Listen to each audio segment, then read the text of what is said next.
Whoa, that was weird. It just started. It didn't even finish its thing. I don't even know how that just happened. That was cool. Not really. It just stopped all by itself. I didn't even touch anything. It just started doing its thing. So no countdown. Here we are. We're live. Hey, what's going on, people? We're gonna do the things real quick at the beginning, and then we'll be right back. Yeah, caught me off guard. Look at that. Be right back. Paying too much for trucking insurance? What if you could save more by making one simple phone call and keep more profit? You could very well do just that with one simple call to Seabright Agency, 800-366-6466. Call now. With over 30... Now here's a question that all owner-operators and small fleet owners should consider. What happens when you access the unrivaled advantages that are available through the ES Advantage program? We asked Jeff and Charlie from Contractors Corner to share their thoughts on how they've been able to utilize the discounts and services that are a part of the ES Advantage. So we started looking for a way to save money on fuel. And we were turned on to the ES Advantage program for fuel first. So we got a hold of Jeff Reese, and he ran us through that program. And man, we were starting to save. And then we started talking to them. Well, we saw their website, and we said, Jeff, what's this thing about insurance and accounting and right. You lease trucks? What? Right, and that's the thing, is we only knew it as a fuel card. And when we started digging deeper, I mean, we ended up getting hooked up with an insurance provider, Seabright Agency, and they created an entire insurance program just for us and our people. And from that, we've learned that, now there's even more potential. There's a greater opportunity, and it's completely opened up our eyes and broadened our vision into what it is we're trying to do, which is help people do better. Wrapped with the ES community just makes that process so much easier. Now, if you're an owner-operator or small fleet owner and you would like to learn more about how you can drive savings to the bottom line of your business, the ES Advantage program has the discounts and services that deliver the kind of unrivaled advantages that are designed to help you improve your overall operation. Get connected with the ES Advantage today.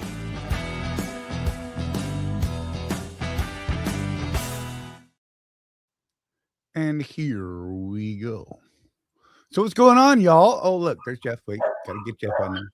Don't shake your head at me, man. I don't. Roof.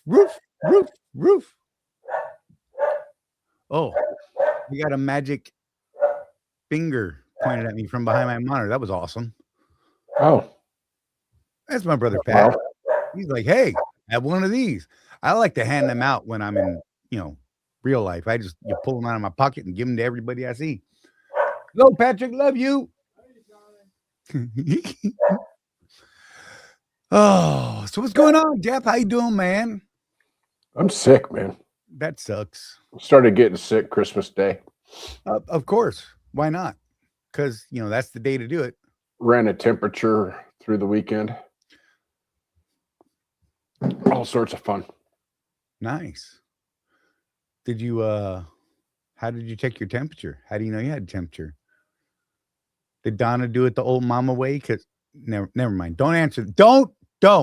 Just stop. We're just going to. Donna's hands are always cold, so that doesn't work. Oh, man. According to her cold hands, I'm always hot. Nice. Maybe she's just telling me I'm hot. I don't know. It's her opinion. Hey. Ain't nothing wrong with that. And it's the only opinion that matters. Exactly. How y'all doing? Undertaker was first, then Craig, then Jim Walls. What's going on, everybody? Quick. Good to see you. I'll throw the link up here in a couple minutes if anybody wants to pop in and hang out, whatever. Yeah, like no set plan tonight for sure. Not even the slightest inkling of a plan. I figure it's the last show, we're only going to get a few people in here tonight anyhow. So let's just goof off, man. You know what I mean? It just, I was surprised how many guys on the Swift drivers page were working through the holidays. Right. Hi, Donna. I wonder if she missed that part. That'd be good. It's probably better that way. Yeah, I was talking to her earlier today. I'm just saying. I know. She says you're on her case. I was not on her case. I'm supposed to beat you up next time I see you. So What the- in 3 years when I see you again. Right. I was not on her case. I asked her if you told her about the stuff that I asked you for that you ignored. Well, you texted me the request just as I was starting to get sick. Whatever. And I just ignored everything after that. I was just following up, man. That's all. So I showed her what I sent you and, whatever. Yeah. Not demanding it all. I'm just saying, it would make my life a little easier over there, getting it, whatever. More like on Jeff's case through me. You better stop it. You both are just like bad tonight. Gosh, it wasn't like that. Look, you're inferring tone from a text-based messaging system that was not there, I assure you. Mm-hmm. I really was just following. You know what? I'm out of here.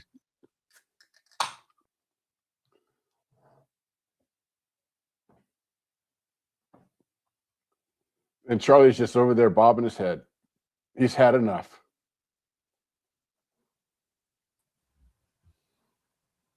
Hey, you forget I have controls too. Dang it. I do. Lobsters. Worcester Star. Oh God, are we gonna get them all out of the way right now? I mean, I'm just saying. I know, Jim, all that grr, right? Jeez. These people are like on me. I don't know. I just asking questions and stuff or whatever. I'm just nobody loves. Hey, Narc, maybe we should do a pay-per-view. That could be interesting. Let's get ready to fumble. Well, we did have that idea a few years ago for Swift Charities to do the sumo wrestler suit thing. Oh, that'd be great.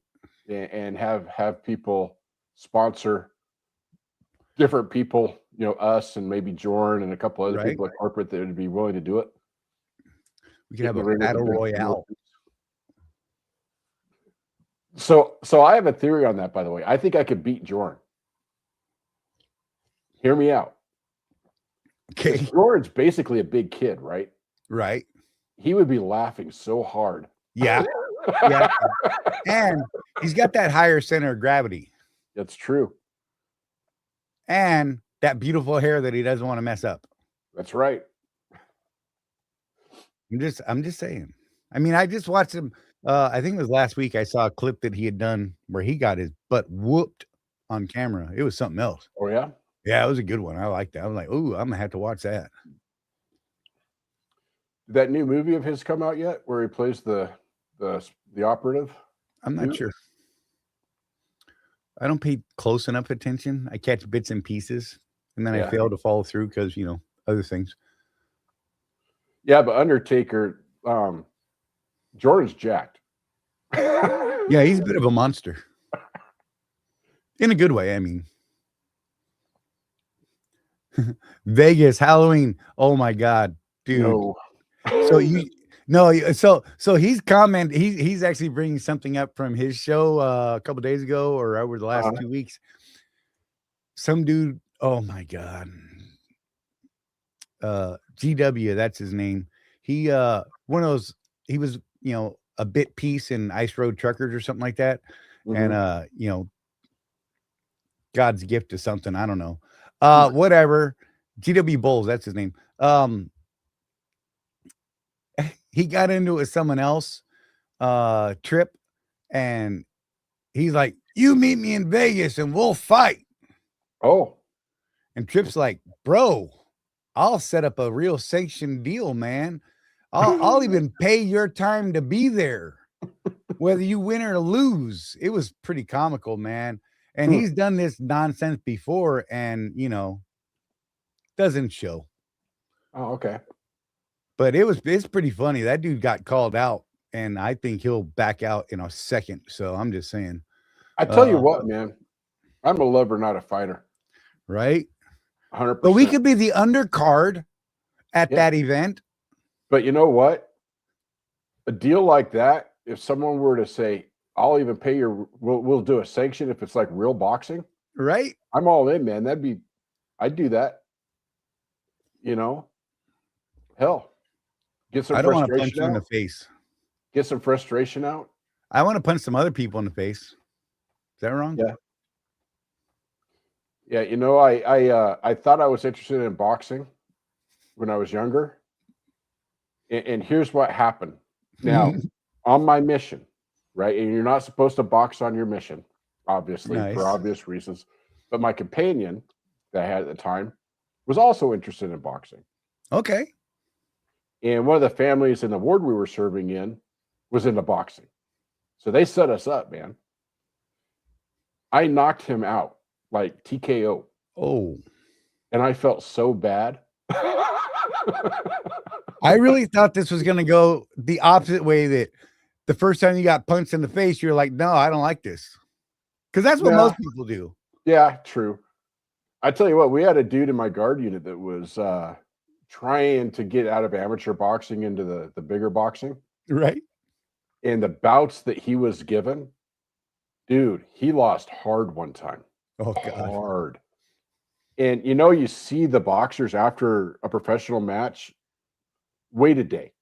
Right. See what they look like. Dude, this dude was swollen up, different places in his face. Oh man, it was brutal, man. He got taken to task. Yeah. Let me throw this up there real quick in case anybody wants it. It'll be up at the top. Let's see. How do I do that? I got to go pin. No. Oh, the link. Yeah. Let's see. I know there's a way to do it. Dang it.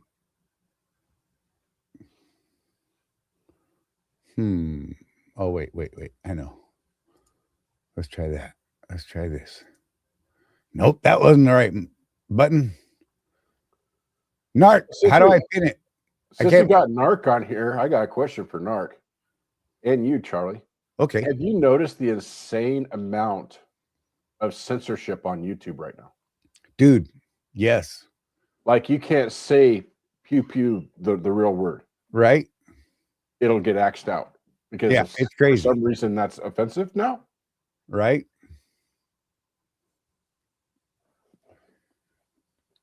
I was watching one the other day where so much was taken out because it was, quote, inoffensive, unquote, that you could hardly tell what the lady was saying.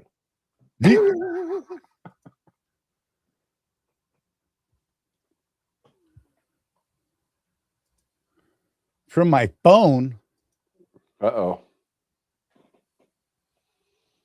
Oh, God. I don't have it on my phone. Whatever. So check this out, Charlie. I put my truck in the shop on Tuesday of last week. So yesterday I called and said, it's kind of weird. I haven't heard back from him yet. Yeah. So I called them and they're like, oh, yeah, we let expediters know that it was done on the 24th. Oh, geez. Nobody called you? I'm like, nope. Is it ready? He's like, yeah, it's ready. And this has never happened to me in 20 years of driving, Charlie. The air horn went out. Yeah, that was crazy. I've never had an air horn go out before. Like you pull the lanyard and you hear psh, psh. No honk honk. Hey, I can put a user in timeout now from inside StreamYard. Oh? Oh my gosh, I didn't even know that was possible. That's crazy. That's new. Wow. I can ban a user from here and delete their comments, or I can just delete their comment. That's awesome. That was not there a while back. You had to do it in the YouTube side of it. Nice.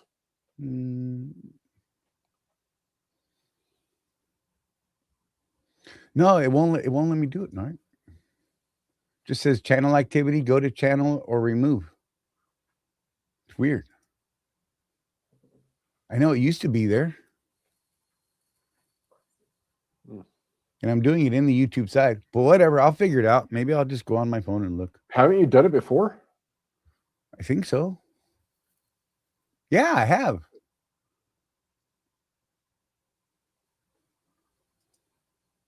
Well, let me do it there. Let me do it there. Let me try from the phone. Real time, folks. Real time. Hey, Jenny, the link's up above. You're more than welcome to pop in. Yeah, anybody, feel free. Sorry, I'm trying to figure out how to make this thing work. Yeah, shut up, Jen. No, don't stop it. I like that she wrote it with big letters, though. That was awesome. I could put it in there again while I'm trying to figure this thing out. There you go. Jeff, say words. You're welcome. I have no words. Oh, I got news about Noah. Wanna hear oh, I get what you're saying. I get what you're saying. I have to do it from that account. Okay. I understand what you're saying. I'm a little dense. Watch this. I gotta switch accounts over there. And then close that dumb window. And then I could do this. Pin message. Look at that. that? Mm-hmm. You're smart, Nart. Not to be confused with a cart Nart. I love those guys. Is that wrong? I like them. They're funny. I don't know how they don't get beat up like all the time. But I love those people. I'm just saying. You have to be smarter than it is to make it. Yeah.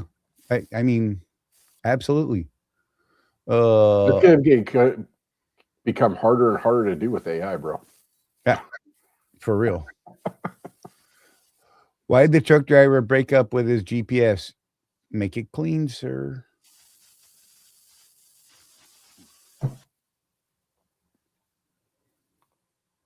Gosh, you got us waiting forever.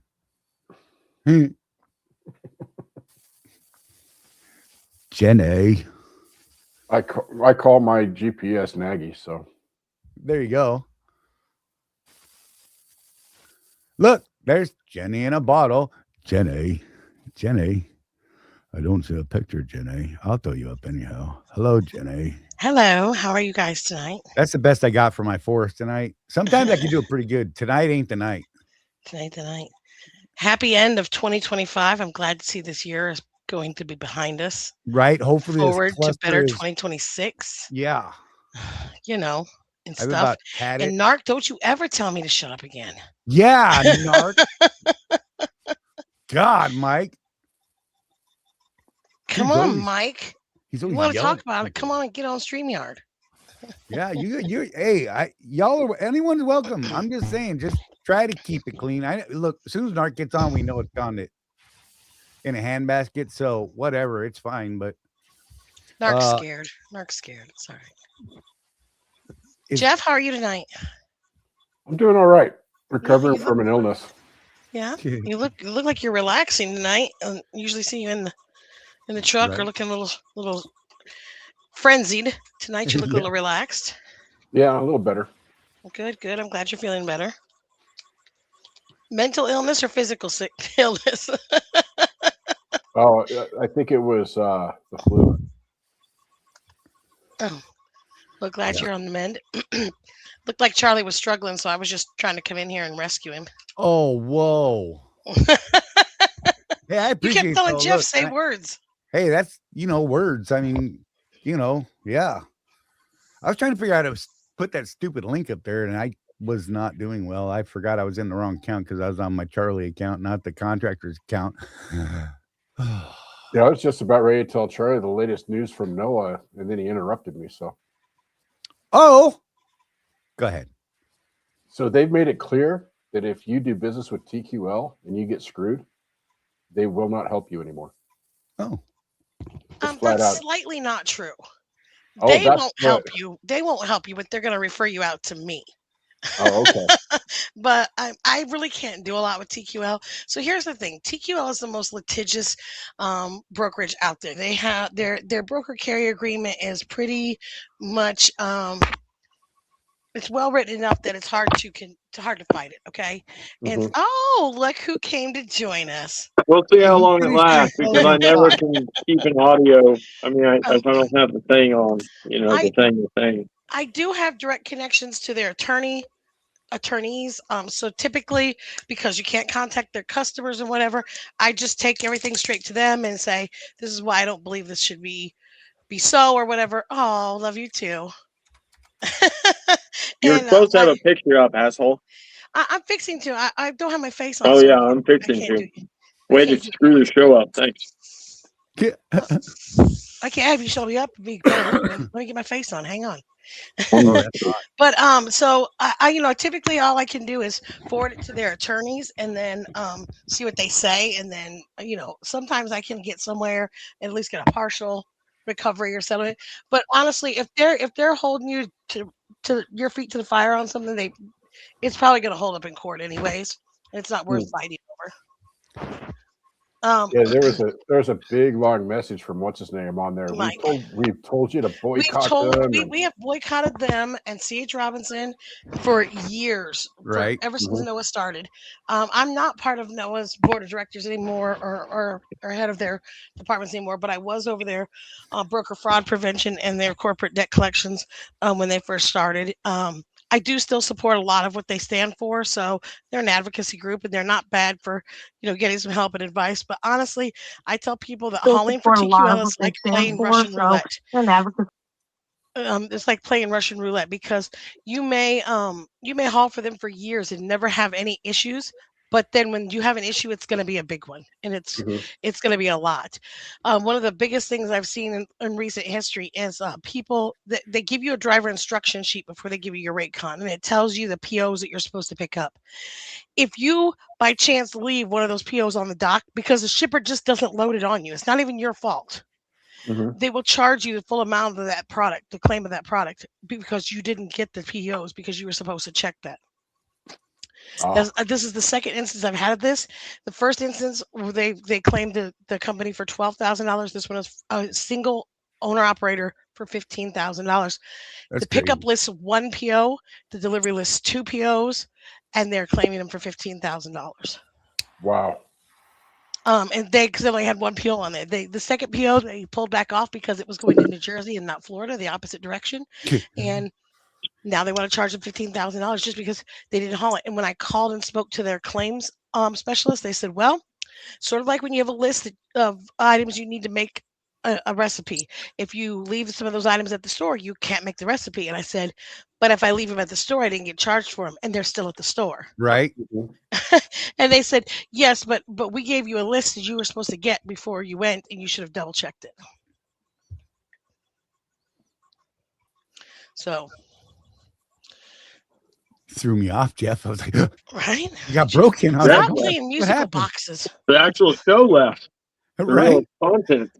I know, huh? The adult, whatever. The adult, right? Yeah, the one that keeps it grounded around here. Go. No. Robbins is the brokerage that Panther uses for their non-expedited freight. Mm-hmm. The problem I've been having with them lately is they think that I am. They keep asking me for bills of lading that don't belong to me. Nice.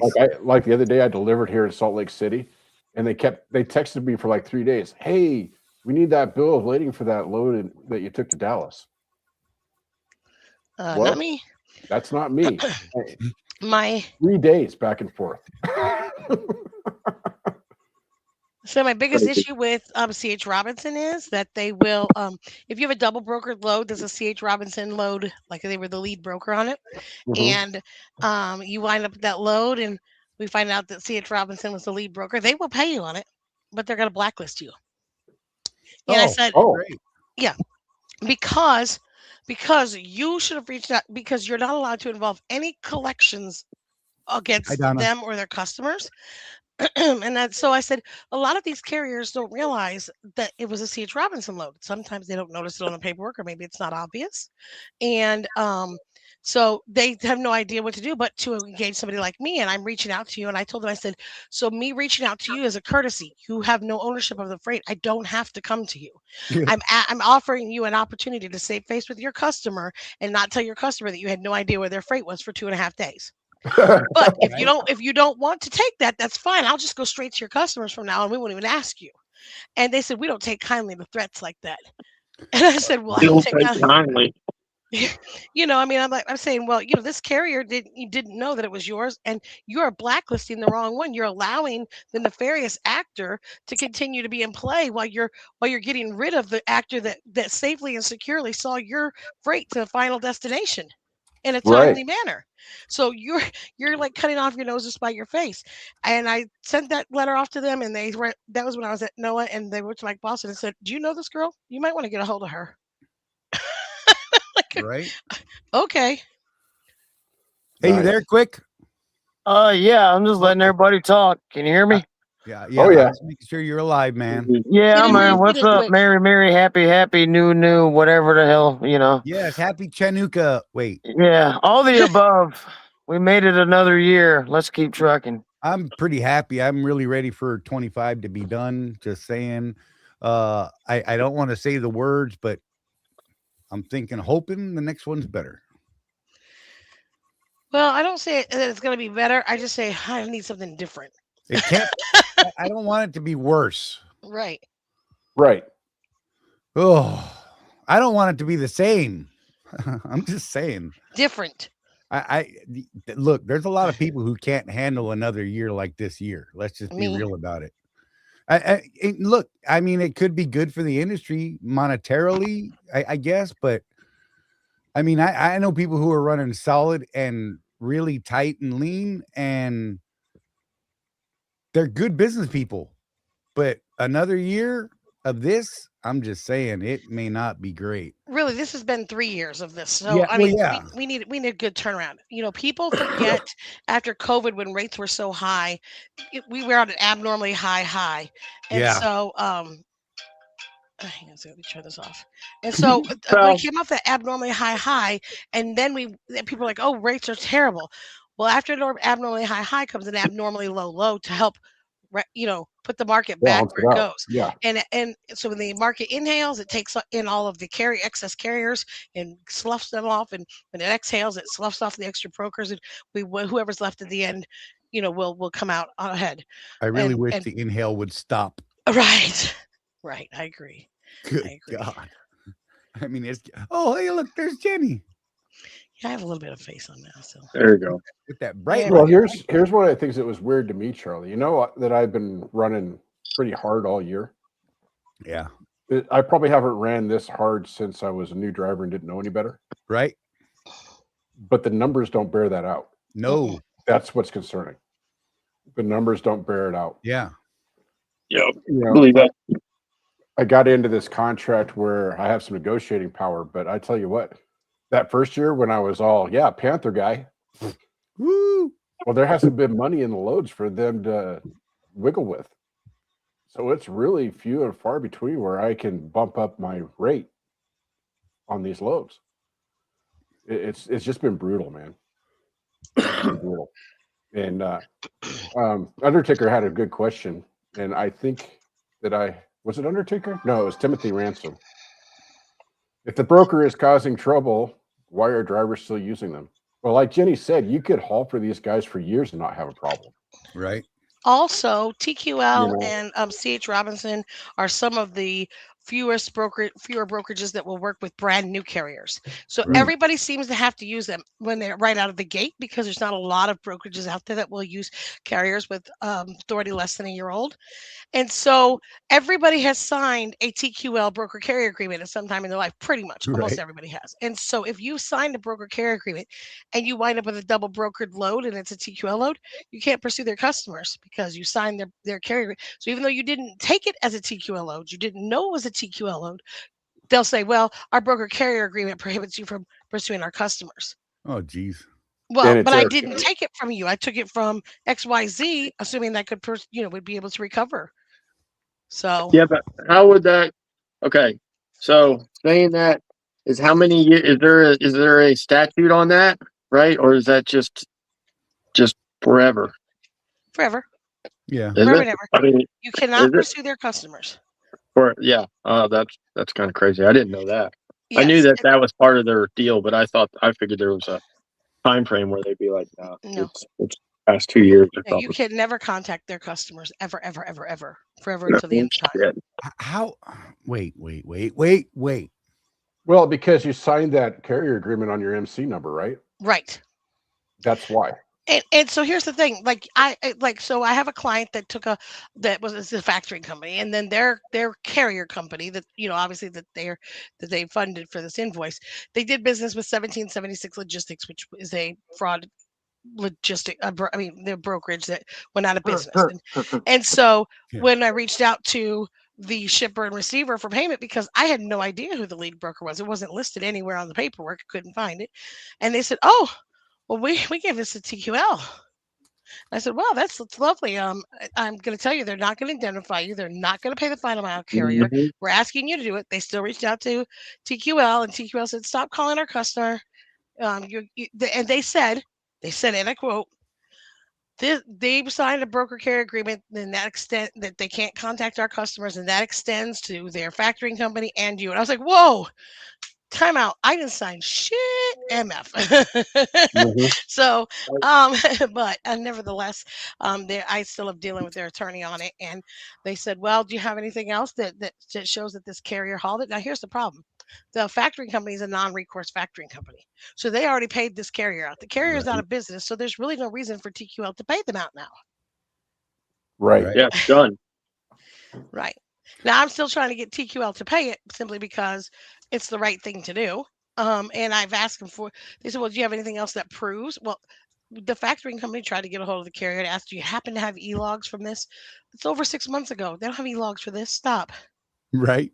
Then they're not going to find. They're not going to go looking through boxes of receipts to find fuel receipts. They don't care. Right. Yeah, they're not So going to do their due diligence. Well, they yeah. don't. It's not even their due diligence, honestly. I mean, not right. So one problem I have with factoring companies is factoring companies are still funding invoices that are Amazon to Amazon, and they are not on Amazon Relay or Amazon Brokerage BOLs or Raycons. Hello, Amazon's not new. Everybody knows you get Amazon loads from Amazon Brokerage or Amazon Right. Relay. If GTC Logistics or GTM Logistics or whatever they were is sending invoices in through carriers and you're funding them, you're part of the problem. If you see that it goes from an Amazon facility to an Amazon facility and it is through somebody other than Amazon Relay or Amazon Brokerage, don't fund it. Right. Period. Crazy Stop talker. adding to the complications of the industry out there. We all know this. Now, new carriers might not know that, but when your name is Triumph, you're one of the industry leaders out there. You should know not Right. to fund those. You were. Oh, did I name drop? I'm sorry. Oh, Kenny. Hey, I meant when you're one of the leading factoring companies like Triumph. RTS, or you should probably not fund those. Oh, Yeah. dang it! I did it again. Yeah. You guys are crazy. Hey, we referred somebody to you this week, Jenny. I don't know if they actually called you. Who is that? It was a cold contact off our Facebook page, wondering if we knew somebody that dealt with Freight Guard. Yep. I have not been contacted. We tried. Appreciate you. Thumbs up to you guys. Hey, all right. Speaking of Freight Guard, has Freight Guard moved forward with any of their new 32 rules there, Jenny? Oh, stop it. We don't want Darren. Darren is tied up right now with what's his nuts over there at who's that guy? Dooner. Yeah, when he left. Yeah. He's busy backing Dooner's legal funds. So he's too busy to upgrade his platform right now. And as long as he doesn't upgrade his platform, we can still get the Freight Guards removed. Okay. Once he upgrades his platform, there will be no removal of Freight Guards.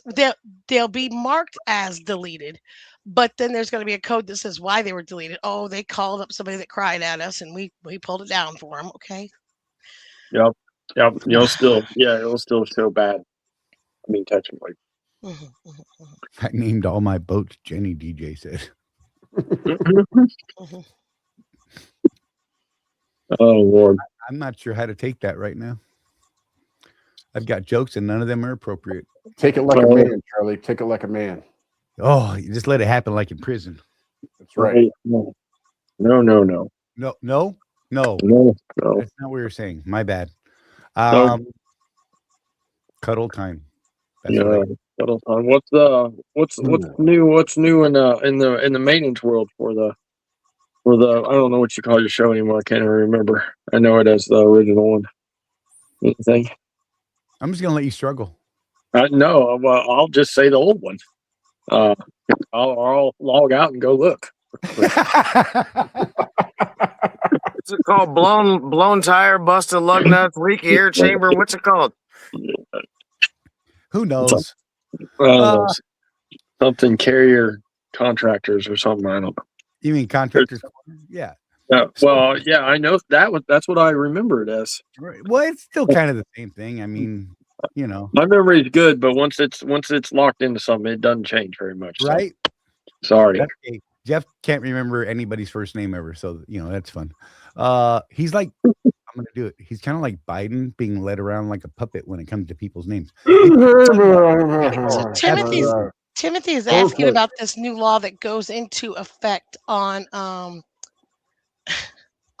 January the 16th. So what this is it's about the broker surety bonds that if they get a drawdown on their $75,000 bond, they must replenish it within 7 days, or they can immediately have their authority canceled.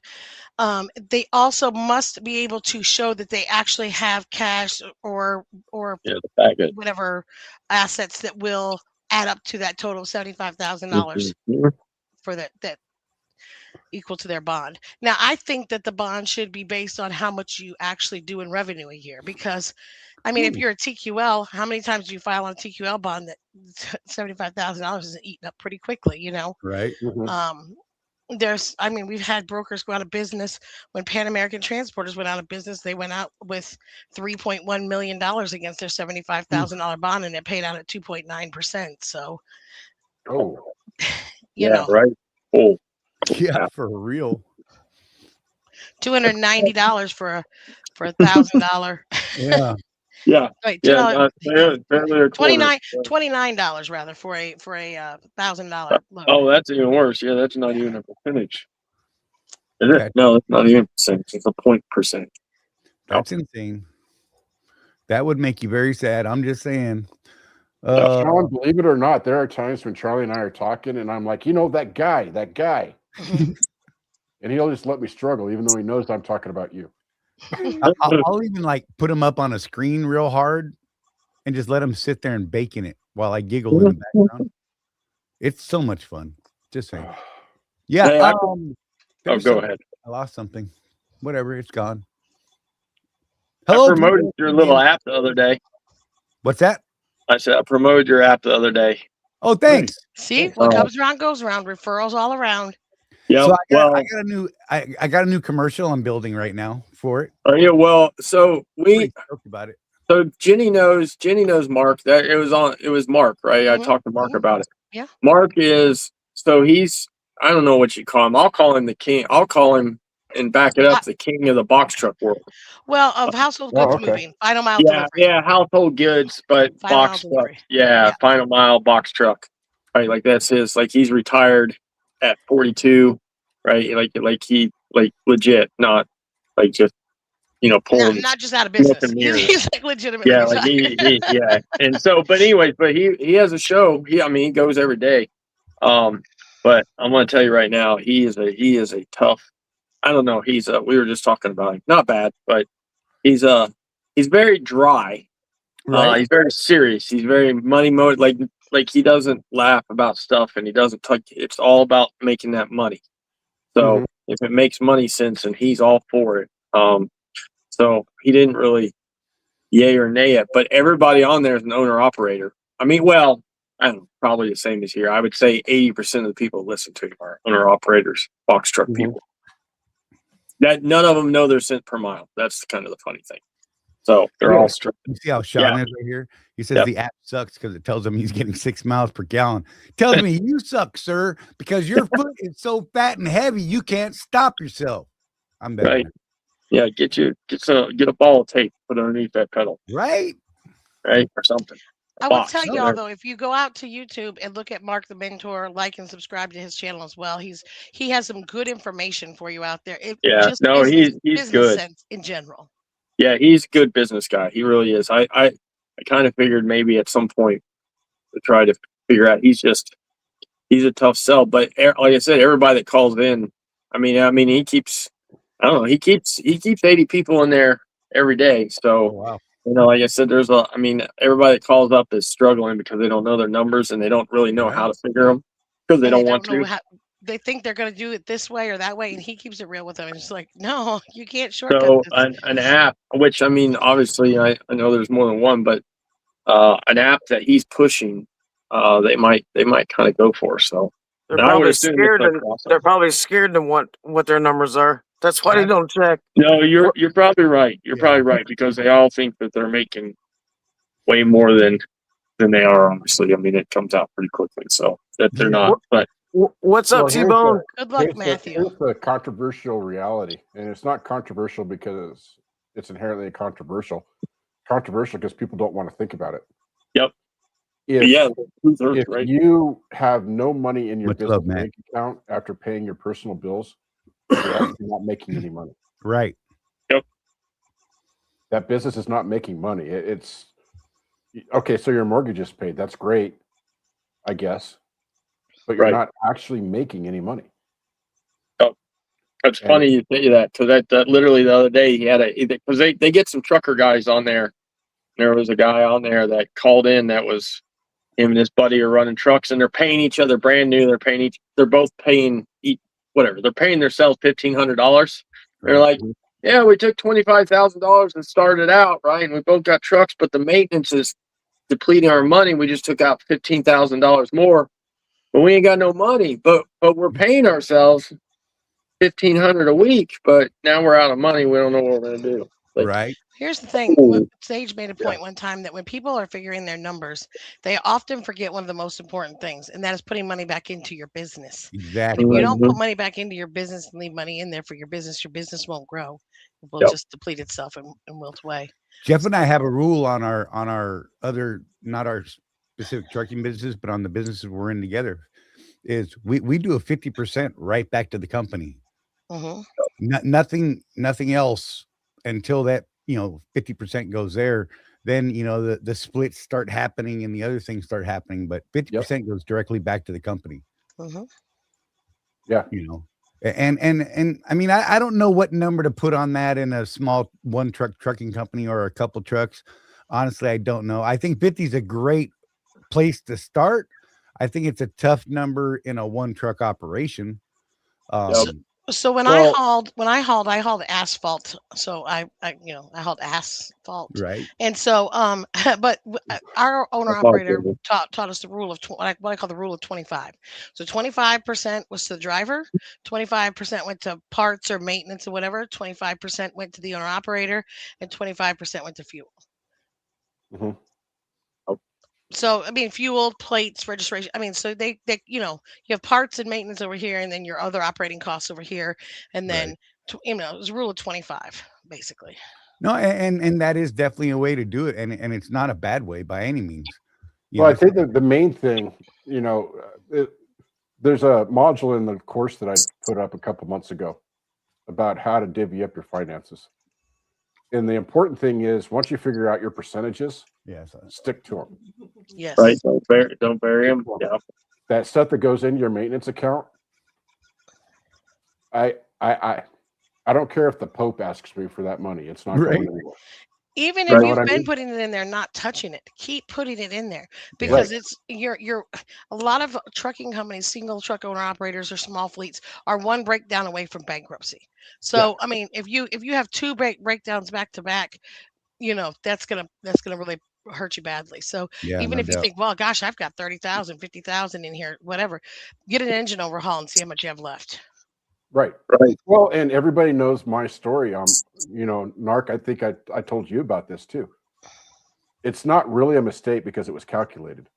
But when we moved to Utah, it took all of our savings, Mhm. including what we sold the house for in Oregon. A couple months later, started having transmission problems in that 16. Yep. I would have had the money to fix it had I not moved to Utah. Right. Now, moving to Utah has been a blessing. The education for my special needs son is better here. Everything's better than Oregon. Yeah. So I don't regret it, but that is a business mistake that I made. Right. Mhm. I took that money out of what should have gone. I knew I had an older truck. It was going to need more maintenance, and I chose to move instead.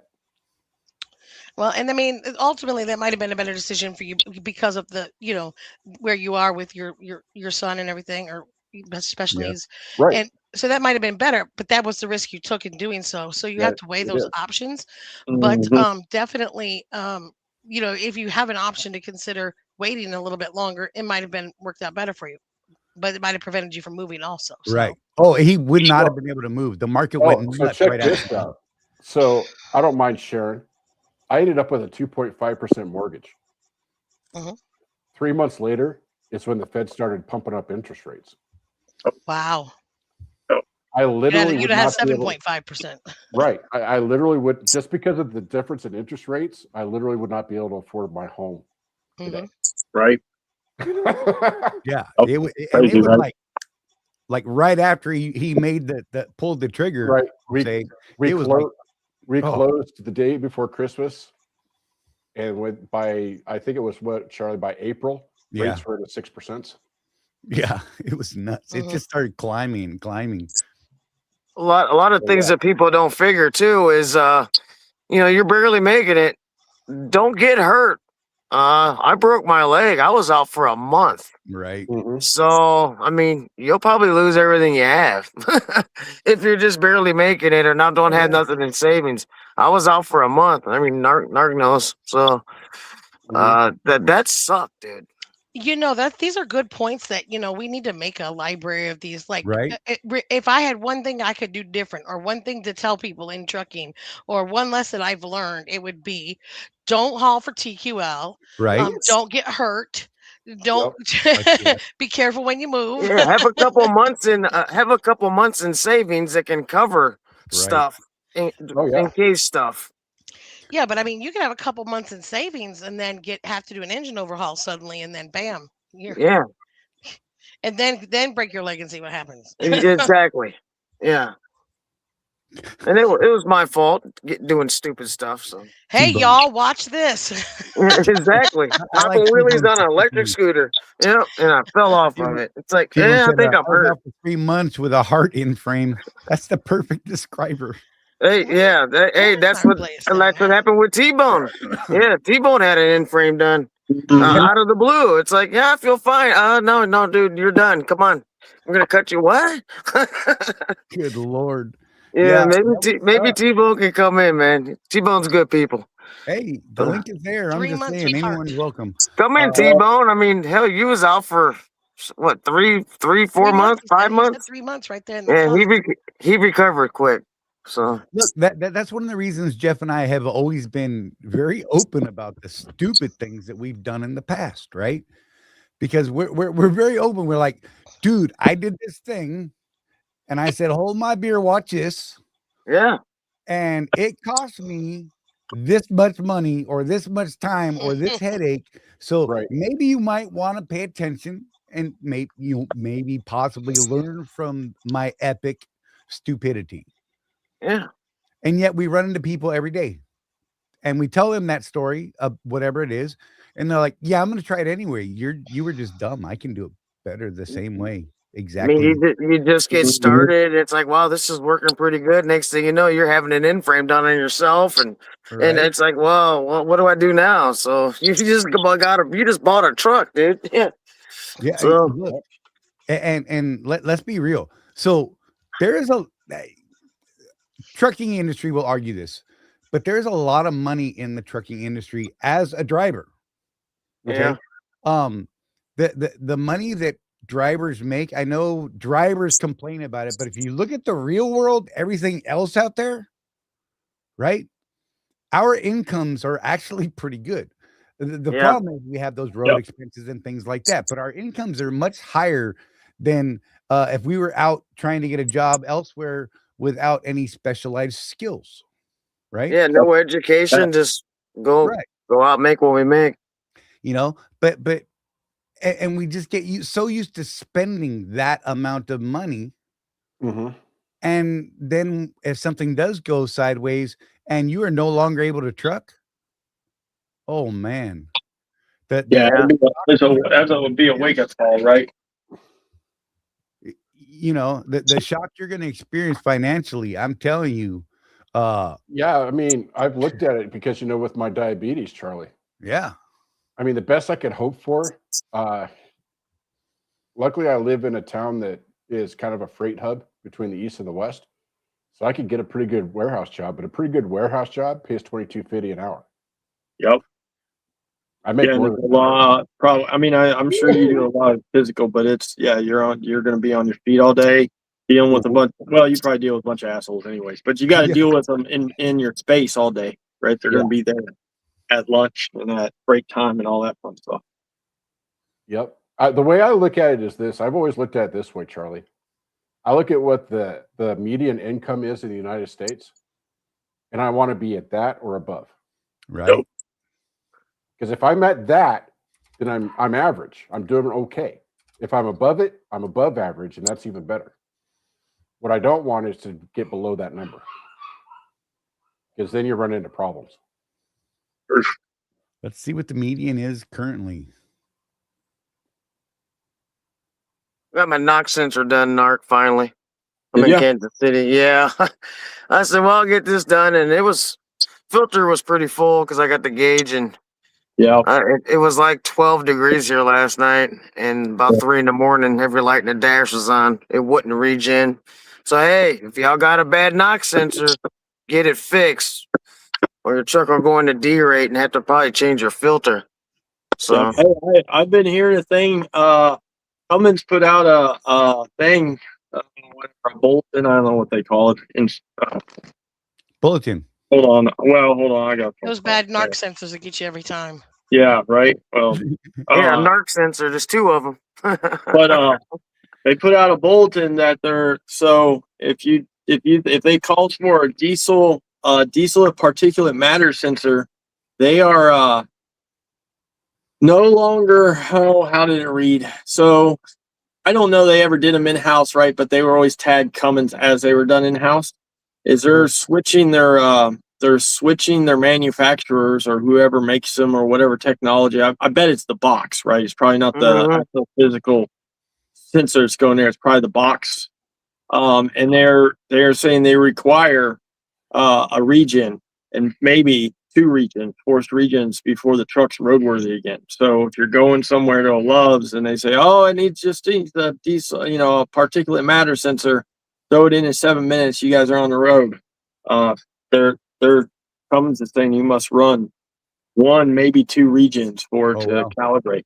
And you should do that anyways, because that calibrates it, right? Because if you're on the inside, it will ask you about calibrate it will want the box number and stuff.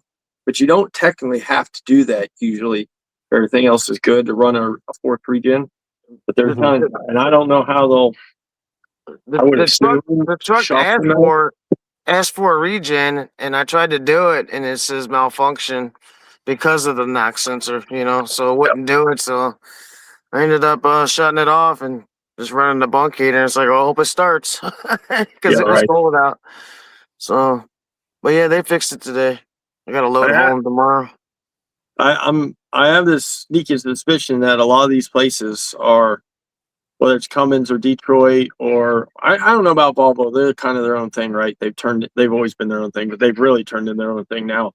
Are going to start doing more in-house stuff or switching who does their in-house stuff because of tariffs and all this.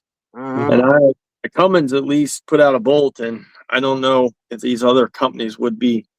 If they don't, and it's something that needs done, right?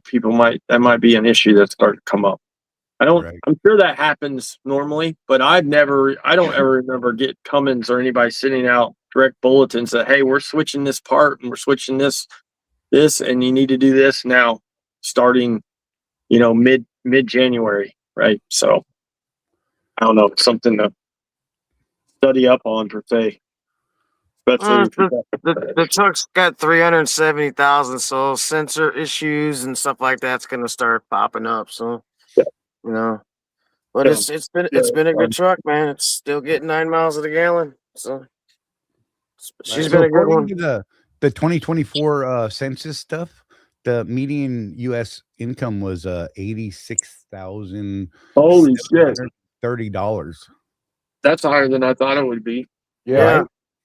That's a lot higher than I thought it would be, honestly. I thought it would be in the 60s. Was just, I mean, literally 23 was $40 less, which is weird. Yeah. Oh shit. I'm curious to see what 25 looked like when the census. Well, you've got places like New York and California where the minimum wage is $20 now. Yeah. Right. You're right. Yeah. Yeah, that all figures in there. I don't know. have a comparison of median income versus inflation and cost of living right now. So that'd be interesting to see. What does it actually equate to? Like, Yep. Well, I just read a thing, and I mean, I say it has no ties to us. It does, but that Venezuela put out their inflation value versus the dollar, and it is down 40. What was it? 43. Don't quote me on the exact number. Like 43%, which is the highest number in their history. Yeah. Right, because of everything that's on our end. I mean, well, I guess on their end too, right?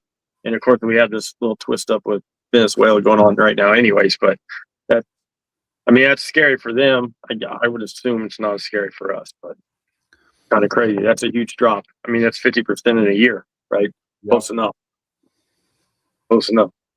Yeah, that it's insane, man. I mean, look. Can you imagine that happening here? It'd be unreal. I mean, but it's not.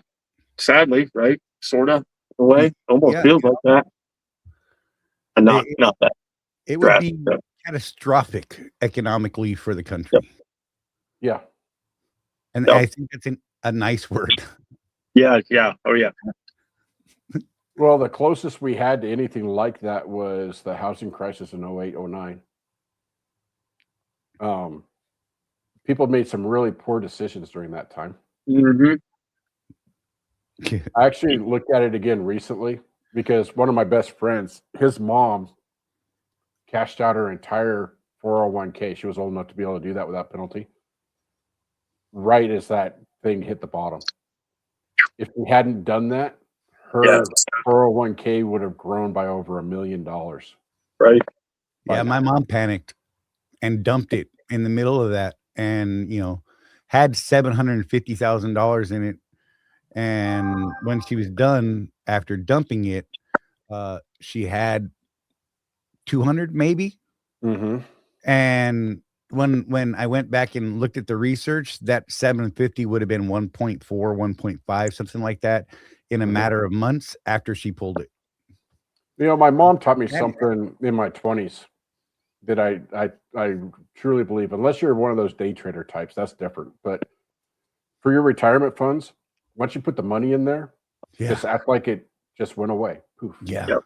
It's never there. Don't watch the ups and downs. Just let it do its thing for the 20, 30 years. Yep. That's what you have to do. Otherwise, you'll go freaking nuts, man. Yeah, I mean, if you look at the markets historically, they have always, every single crash in history so far to date has had a rebound and a surge above what was before the crash. Right. You just need to not touch it. Right. Yeah. And maybe you're in a position where you could actually dump money into the bottom of that market crash. Because that's oh my God. Gold. Often the same thing holds true with real estate too. Right. Mm-hmm. I mean, the house I had back in 2003 or 2002. I mean, I bought the house for $160,000, and then when I got divorced from my first husband and moved out, now that house is a $330,000 house. If I just kept the house. How many husbands you got, woman? Sorry, never mind. Don't. Well, besides yours, and then I got Yes. Don't say that too loud. Hey People are Sage, what's up? Oh, well, I Sage don't in the know. Jeff house. We're talking about him. brings that's a good point that Jeff just made, but and sadly, I would assume probably most of your audience is outrageous, right? Like not 20-year-old birds, but everybody now is so they're exactly what you said is they check crypto 19 times a day, right? And move Right. stuff around and oh man, it's getting ready to the big one's getting ready to hit. So I'm gonna wait. Oh, it hit. I'm out. I'm gonna move it over here, right? That's so no one. Well, we have a couple of members of our community that did pretty well with crypto. Yeah. Well, yeah. I mean, I'm just saying that, like general across the board, right? Like no one, everybody's just there. It's always it's a rash, right? It's everything's a rash decision, right? Nothing's like you said. It's like set it and forget it kind of thing anymore. So everything's got to be moving. People think stuff have to move on. Like I mean, cars, whatever, right? Oh, I'm gonna keep a car for 2 years, and I gotta go get the next newer car, right? End up losing you're losing Prices your of these right? cars are so stupidly just it's why is it so much money? Dumb. That's so that they can say, "Hey, we're going to take 20,000 off MSRP this week." No, they're trying to get their money back from during the vid when they couldn't get any cars and they weren't selling any cars, so they're trying to get their money back. Remember, all the dealers had no cars. Yeah. Oh yeah. Oh yeah. Yeah, I was stuck with them. I almost sold my crappy F-150 during that time just because the market value was so high and I paid so little for it. I had paid off cars like, no, not gonna do it. Then what am I gonna buy? Because it's gonna be stupid money for a used car. Yeah. Yeah, my neighbor just got a Raptor. Oh. And I asked him how you like it, and he's like, I talked to him a couple of weeks after he bought it. And he already had buyer's remorse because he almost had his old F-150 paid off. Yeah, he's $98,000 in debt for a brand new Raptor. And it's probably a V6, which is going to throw a turbo here in about a year. Yeah. Yes. And he said he's afraid to take it out and do what you're supposed to do with those trucks because it costs so damn much. Yeah. Right. Yep. That's a true statement, right? Wild. Hey, Sage, the link is there, sir. If you want to hop in, you're more than welcome, man. You big old loud person, you. I'm just come on, Sage, get on in tell us about some failing OD freight you got. Yeah. Say that out loud. Hey, but I'm going to do my quick midpoint commercial real quick. There you go. We'll be back in 50 seconds. Hold on. I'm going to do my thing. 50. Wash You're your either running your business like an owner or like an employee. And if you're stuck in that employee mindset, you're leaving money on the table. Company drivers wait for direction. Business owners create opportunities. Company drivers chase miles and just drive. Business owners chase profits and know their numbers. Want to run a real business? Start tracking your numbers. Know your cost per mile and start saying no to bad loads. Drop "I run a business" in the comments if you're done thinking like an employee.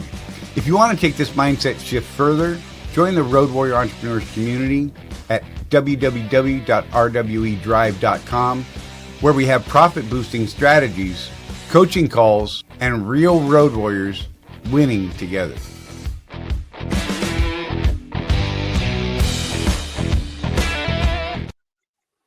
Yeah, it's look. I've got like 3 seconds. 3 seconds, not even that much, sir. Picture. Sage, I wasn't invited either. I just horned my way on in here, and then I I go wasn't to invited. Clark and told him he was a pussy and he wasn't going to come. So then he No, I was watching. My phone normally doesn't work. I'm trying something different. Somebody told me to turn my hotspot on my phone. Huh. I don't. That doesn't even make any sense because the phone. Because I normally have too much stuff on my phone, right? Like my storage is completely full, and I think that's why it never works off the phone. But I turned the hotspot on; it's working fine right now. It's all those videos of Sugar Coach. Yeah, I know. Yeah, it's all videos, all the trolls. That's 100% what it is, right? I mean, there's no. You need a troll phone and a real phone. I recorded 20 minutes worth of material today, right? Just, I mean, there are different videos of different people that I'll have to go through and drop down so it can just be 10 minutes. Just in case. Paperwork, Mike? You what? Did you get any new legal paperwork from your friend? I haven't, but hey, you want to hear a funny story? I don't know. Were you in my live feed the other night? Yes. I don't know. Yeah. Yeah, I have. He has not, but it's probably, we were literally just talking about that in Discord like an hour and a half ago. My guess would be now, and I don't know because I don't go to the courts with these people, Right. but is the way the last court ended. I would assume that they won't, they don't have to grant him a harassment order if he doesn't have proof. I mean, last time, now, okay, fun fact, right? Maybe the audience will love this story. So I was looking for audio of a phone call I made back. So I mean, you said this, right? Is if you call me, you're being recorded, right? Like I pay for a $5.99 service. It records every single phone call, no question asked, and it keeps it forever. Right, it's got its own server, so it keeps it until I say I don't want it no more, which I don't ever do. I think I have it on like a 2-year delete or something. But anyways, so I was looking for a phone call, Jenny, you might know, for Mitch Rygard, the Truxedo guy, right? The Chris Spinnick, the Truxedo dude. Anyways, I made a phone call to him back in, I'll say it was March. I didn't find it, March or April, and I was, of course, trolling him with the Chris and Michael and the Pastime for a Change because he was part of it back then. It was like an 11-minute phone call, and we're at one point in the phone call, he gave me a verbal cease and desist. He told me to stop messing with him. This is my verbal cease and desist from him on the phone with me. Right. For whatever sense that makes to people, right? Which is beautiful when that happens in my world. But neither here nor there. I don't know why I erased that video or that out of my phone. So I was looking for it. And so this is only funny to me. And of course, a lot of your audience probably doesn't know. So the first time I received paperwork, right, it was for, it was for harassment, but it was because of multiple phone calls. And then these guys were doing, Twitter, TikTok lives. And I was in there with, 100 different accounts and bot accounts and shutting down their whole feeds and doing what I do, right? Doing what I do best. Making it where they couldn't do anything. That's right. Yeah, wreaking havoc, basically, right? So I was going through, and this obviously that was all going along, and I received my papers on March 24th at 11 p.m. That was a Friday night. The first court date was April 2nd, I think, or April 3rd. Right. But so obviously all that stuff was happening before Across that. the country. This is all, these people live in Idaho. Yeah. But this was happening before March 24th and technically the week before. And I started getting it into that time frame because I knew that's when I'd called this guy. And I literally, this is funny, I literally called Chris and Michael, for at least 30 to 45 days, 100 times each of them a day. 100 times. So that's 200 phone calls for literally like 45 days. Right. Every time they were live on TikTok, I had my burner phone on auto dial, and one was calling him and one was calling the other. Right. And it just was auto dialing because they never answered, but it would mess up their feed because they were working from their phone. Right. So their phone's just constantly, vibrating or whatever. So they can't do what they want to do because they don't have it. They're not smart enough to put on do not. And I was like, oh, yeah. Yeah. Because when I hired the lawyer to stand in for me, right, because I didn't go to Idaho. I was like, I didn't call them guys that much, right? Like I call them like 2 times a day. They're just a bunch of, they're a bunch of wussies, right? They can't handle the heat. No. I probably made 2,000 or 3,000 phone calls, right? In that whatever it was. That's the ultimate troll right there. Yeah, but the craziest part about all that, right? And Charlie, you probably know, Jenny and Quick definitely probably know, but is they would answer, right? And they would answer from time to time, right? So the judge threw it out because they were answering my phone call. Even though I was calling 100 times a day, they would answer maybe 1 time a day, each of them. And the judge is like, well, wait, he's just trying to get a hold of you. You're answering the phone. Right? Like what? Like why didn't you block his number? Right? Like why didn't you block his number? Why are you answering his phone calls? Right? And of course I had all that recorded. I sent that to my lawyer. I was like, here's the times they answered, right? And let me and here's just our note to this conversation. day, he's still not blocked because he called Chris the other day and Chris Yeah, answered. I'm still not blocked. I talked to him on the phone on Thursday, right, for like 7 minutes. Wait, I'm like, wasn't he the one that actually came in your live stream the other day? yeah, he was. Yeah. That's what we were talking about in Discord. I said, here's how he ended the phone call on Thursday, last Friday. Yeah, last Friday with me by saying, like 4 minutes in, just out of the blue, oh, I got enough material to take you back to court, and hung up. Right. And then and now they're in Idaho, so the time's difference. But at midnight my time, someone, it wasn't me, sending my StreamYard link, and he not logged in not once, right, but twice. He logged in once, and couldn't his mic work, and left and came back again. I'm like, these are your representatives, though, people. Yeah, truck drivers in the chat. These are the people that are out there talking to Sean Duffy for you. Just throwing it out there. Right. Wow. Sorry. It's amazing. Anyways, these people are silly, but it's fun to watch. But yeah, I don't know. I'm gonna be honest. I'm expecting it, right? Like I'm 100% expecting it because they're that type of people, right? They're just dumb enough to do that, right? Which is what it is. I have a problem with people leading advocacy groups that deadhead 700 miles to get a load and every other load is double brokered. I'm just saying. These guys' stories. You're not crazy. doing something right, and you're trying to lead truckers. Everything's don't get it. not their fault. No, yeah. The one guy, right? So the one guy, the Michael guy is he was logged in. He was in a YouTube. No, I'm sorry. Yeah, we heard him call into a trucking YouTube show the other day, yesterday or day before or something. But he does a bunch of he gets on a TikTok rant, right? And he'll do 10 TikToks in a day. They're like 30 seconds long, right? Broker transparency 49 CFR 4.244 whatever. 71.3. Yeah, is goddamn, you're good. Is like your traffic controller. They're all idiots, right? And he'll just say, and at one point we were listening to someone the other day, and he's like, yeah, Tony Robbins. I know that's not his name, but he had a I don't know, something with a broker like 19 months ago on a panel, and he was bringing that up in the TikTok, and I was like, tell me that you're not talking about John Rogers. Yeah, that's it, John Rogers. Tell me that you're not butthurt about something without telling me that you're butthurt about something, talking about shit that a comment that made you mad 2 years ago, and you're still bringing it up, and no one else knows what, like it just randomly we know about it because I've been trolling these guys for 2 years now. Right? I'm like, golly, right? Oh man, it's good and bad, I guess. Times. I enjoy the heck out of it, man. I think people should watch your channel just to understand that it's what it is. I'm just saying. I believe it's hard. I know it's hard if you don't understand what's going on because it just seems like somebody's making fun of somebody, right? Like, and that's. I mean, if it's funny, it's funny. But if you don't know like the backstory, it's. The way I try to describe Narc's channel is Narc is just simply, these are people that have put themselves out there in the public light to say that there's some kind of expert in the industry. And then Narc just debunks the lies that they tell people that are going to cause people harm in the long run if they follow what they're saying.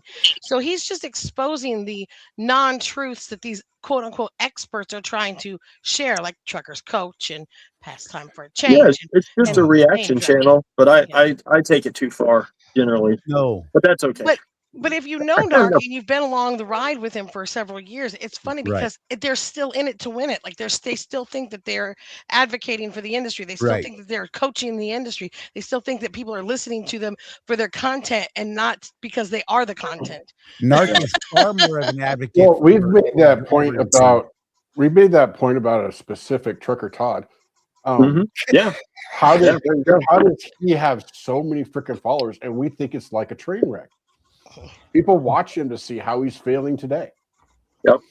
The thing is, people are mad, excuse my French, because Narc calls out their bullshit. Right. Yeah. Mm-hmm. And they're mad. They put it out there. And if it's bullshit, it's getting called out. And then they respond to it. Yes. That's where they get themselves in trouble. But I think a lot of people like you say like the Trucker Todd thing is honestly, I think a lot of those people. I mean, the world we're in, that we've been in for a few years, is if you're feeling bad about yourself, there's always somebody worse out there, and luckily those people are accessible for free for the most part, right? For free. I mean, they're not a movie star, right? Trucker Todd's not a movie star, right? Like I could never, he's you. He's you. He's just a way worse you, right? Yeah, I used to have to wait till lunchtime to watch the Jerry Springer show. Now I can watch it on my phone all day long. Right. Yeah. And you can watch it over and over and pick out these little 2 minutes that really make you feel good about yourself, right? I mean, I guess you guys aren't putting out bullshit because Narc hasn't done nothing about you yet. No. Oh, Narc, No, you just got I- bumped you down. missed Stage it just quick. took your spot on stage. Uh-oh. I've stood on it, I'm sure there's a case somewhere somebody could find, but I mean, I've always been reactionary to people. I never tried to just turn on the channel and be like, oh, this guy's an idiot. Let's really dig into him. Right? Like, I mean, they may be idiots, but I don't care. I mean, I don't care. I have other idiots, right? I have other idiots to deal with. I mean, one of the motivations for what we do, Charlie and I, is out of our own ignorance. We tried to build a community with other people with even more experience than we have. So that we can get answers to stuff so that we don't fail as hard as we might otherwise. Yep. And, the biggest gotcha, I'll give you a gotcha for Charlie, Narc. He always said, I'll never buy a brand new truck. That's for sure. He's on his second new lease in the last 3 years. Yep. True enough, too. But it gave us a chance to talk about why would you do that? Right. Nope. Here, so here's what this is me obviously trolling Narc. Yeah, you guys, you got right. Yeah, yours are better than mine though. That's not right. I mean, the thing you guys do right is obviously it's men in good. I mean, it's men in good faith. What's crazy, and I won't name names, but Quick will know. Jenny might probably know too. But if there's a certain somebody right that's out right now that's just left Super Ego, that was at Super Ego 2 or 3 years ago, and he literally telling a story about how the same thing as a Super Ego lease driver happened to him 2 weeks. Well, I think the week before Christmas. So moving on 2 weeks from now, about his paycheck, and it had been going on. But he's out. He's not really trying to teach people, but he's out promoting, the Super Ego and these lease things, right? The same deal. Mm-hmm. And he's already been burned by them one time for the same, of them changing the numbers every week, right? And we didn't get, we set, they set him for 3 or 4 days this week, and now my checks, but out here promoting and people see it because you see Super Ego, right? You see, and so that's the terrible thing about is all these guys. And if there ain't something, there's not people out saying the right stuff, that you got a bunch of those people, right? And people listen to them because they're there and they're doing it. There's so many bad leases out there, but I mean, you're making it work. You made it work once, and you're making it work again. Yeah, I mean, read contracts, people. That's the biggest thing. People don't read contracts. They don't read the fine print. They don't know what they're signing up for. No, that's 100% the biggest thing, right? I built a wonderful little custom GPT that will look at your trucking contract. I'm just saying. Yeah. There you go. That's the beauty of that right there, and what the beauty should be for anybody that's whether they read the contracts or not, is that it makes it a little easier, but you can have faith that it's the real deal, right? Right. So not that I'm trying to Shanghai the show here, but Ida wants to know what the T is on the stolen load. So this update on the stolen load. So I wrote an article for a magazine in the industry, and on behalf of the Freight Fraud Task Force, and sent it on over to the FW people, and they looked at it, and then they reached out to ITS for commentary, and ITS pushed back on them really hard. And so they said, hey, you might want to call this guy over at ITS. So that got passed back to me, and I was driving home on Christmas Eve to Mississippi to see my kids. And before I could call that guy, I had just pulled up at my best friend's house on the way way into my house. My kids weren't there yet. So I pulled up my best friend's house, and the COO of ITS Logistics calls me on Christmas Eve to Nice. discuss this said article. Now, at the end of the conversation, he said, "I'm not really worried about your article, honestly." Well, somebody was, because you called me on Christmas Eve. Okay. Right? When I spoke to him, I told him that, I told the attorney that I was going to offer a settlement offer on this, and that I had told my client we'd start high because they'd start low and we'd meet somewhere in the middle. And I said, but honestly, the lowest that I would expect to settle for would have been a 50-50 split, speaking on both parties could have done this or that better. Now, I really honestly do not believe my carrier should have to pay a dime for this because they knew nothing about it. However, in the effort of trying to get along and save, relationships in the industry and what have you, I would say, okay, well, maybe they should have had a more secure network. Okay.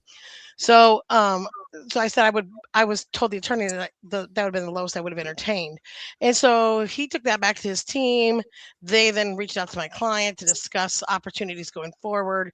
There's some other short pays that were involved, also external to the 85,000 on the stolen load. So we're close to tightening up on a final settlement offer to encompass the stolen load, and the short pays. And then ITS has some work for them going forward. So it's going to keep them in a working relationship with ITS, and everybody's going to just let it drop with no hard feelings. Are they going to drop a gag order on it? No, they're not gonna drop a gag order. It's just I told him, I said, this could have a better outcome in this article that I've written on, hey, this is what both sides could have done better. So Right. we're coming away, it's a learning experience for others out there. Don't do this, don't do that. Brokers, make sure you're putting the carrier who's really picking up the load on your paperwork so that they can make sure they're loading proper trucks. Right. Shippers, make sure you're matching that up. And carriers, make sure you have a secure network so that people don't use your information and book a Yeah. load under your name. So I mean, there's something to be learned on all parties there. I think there were more violations from the ITS logistics side. And I'm not saying that just because my client's a carrier. Like, if my client's wrong, I will wholeheartedly tell him, you got to pay, bro. You signed that contract, you got to pay. And I mean, it's hard to tell them that sometimes, but I stand for what's good and right in the industry and what's fair. And Right. so I try to stay as Switzerland-like as I can. The neutral party in all the conversations. So that's the update on the stolen load. Hey, I've got a Nice. good one for you, Jenny. What's that? I just read about this the other day. I can't remember what the source was. So, guy gets to the consignee. He's outside the gate waiting in line. Dude in a security vest and everything comes out and says, "Hey, warehouse is full. We need you to go to our auxiliary warehouse." He says, Oh, "Okay, sure. what's the address?" Okay, he goes over there, gets unloaded, has a signed bill of lading and everything. 3 days later, the broker calls him and says, "Hey, did you deliver that load, dude?" They don't have the freight. So they backtracked everything and everything. Come to find out that the warehouse that he dropped at was one of those pay by the hour swap docks. Nice. Wow. Just totally stole that freight. I just settled another claim issue today between a broker and a carrier, and that broker was telling me that they had hired a trucking company to haul chocolate, and it was supposed to deliver in Memphis. And when they got close, they were like, "Oh, we need you to deliver to this warehouse, wherever it is right here." And when they got close, there was somebody out there that was like, where they pulled up, they said, "This is an empty lot. Like, there's nothing here." Yeah, there's a building right next to that, but they've got somebody down inside the facility, and they've got paramedics or whatever on site, so you can't go there. But we got a trailer that was going to back up to you in this right around the corner here. If you'll just offload to them, then they'll bring it on in and when we can Right. get clearance. Yeah, that freight's gone. What could go wrong? Wow. Really? Right. I mean, you loaded it right in their trailer for them. Good job. Well, it's like I told Charlie, I live life assuming that people are more honest than they really are. Right. Mhm. Yep. Man, you got to watch out for yourself. We'd always like to assume the Well, best in people. Honestly. That's how well, Jenny, I know because that's how John, right? The cell phone load got stolen. When was that? Wasn't that back in like March or something? That was earlier this year or May. That was how the cell phone load. What was that? You remember that? Remember that? I don't remember the cell That phone was load, the. but there was a cigarette or tobacco load that got stolen. I remember Oh that one. wait, was it a cigarette? I thought it was cell phone. It was the one where they went and they unloaded in the box fans. Oh Yeah, god. I vaguely remember it, but I don't remember the Okay, details. well, I mean, Wasn't yeah, my what I past. remember of it is that it is the same story, right? Is they the guy with they were hauling. I'm pretty sure they were hauling cell phones. I'm about 99%, but it doesn't matter, right? Is as they got closer to New Jersey or New York, is he was getting phone. Hey, look, we can't get you in.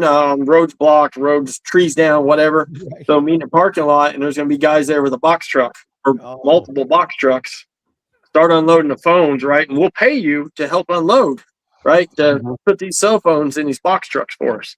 And Right. it was obviously a high value load. And I think they only unloaded half. Like there was only one box truck there instead of like the Yeah, second that's one. when they Didn't take it. recovered the first one right away, and Yeah, then the second one, yeah. mhm. They didn't, yeah, because only one truck made it or something. So they only got half the load, obviously. And then they caught, but it was high value, and it was I don't know, remember if it was iPhones or what, but it was cell phones. It was T-Mobile, I think. It was T-Mobile phones. Right? You know, Like I suggested to ITS. I said, if you know that you have a commodity such as tires or cell phones or whatever that's easily taken and remarket, resold in the right. market, and make a lot of money on, then it would seem to me that it would be worthwhile to go ahead and make that phone call to that carrier to say, you did get that tender, right? Everything looks good. You don't have any questions, just a double check. He's like, well, I just don't really see us changing any of our processes based off of this. And by the end of the phone call, it turned into, well, maybe that phone call wouldn't be such a bad idea. I said, well, if Right. you're hauling gold bullion, is that worth a phone call? I mean, I'm just asking. Like, yeah, where's the line at? Right? Yeah. Where's that line? What I mean, line if you you want to put know that that in? it's something that gets stolen, why would you not make the phone call? I mean, if it's carrots, nobody's calling on carrots. You know what I'm saying? But I mean, Right. nobody wants carrots to resell unless you're the cartel. But that has to do with the other claim. Remember? Uh, um, and by the way, FBI picked that one up, and so hopefully they're in Yuma doing their thing. Yeah. Good lord. So Yeah, it's definitely a trip, man. Because I just can't even believe someone's like, yeah, okay, let me just stop and pull in this parking lot and in this back shady alley, and it's legit, bro. Without Yeah. I don't know verification, somebody just go ahead and pull important. into this alley. That's okay. We'll get it off Yeah, your truck Right. so that you don't have to wait. What makes your antennas go up? Right. That's the crazy part, right? Like what makes you, Yeah, what made that guy not make one phone call to say, "Hey, is it all right if I unload in this truck in the alley?" Yeah. Yeah, right. yeah.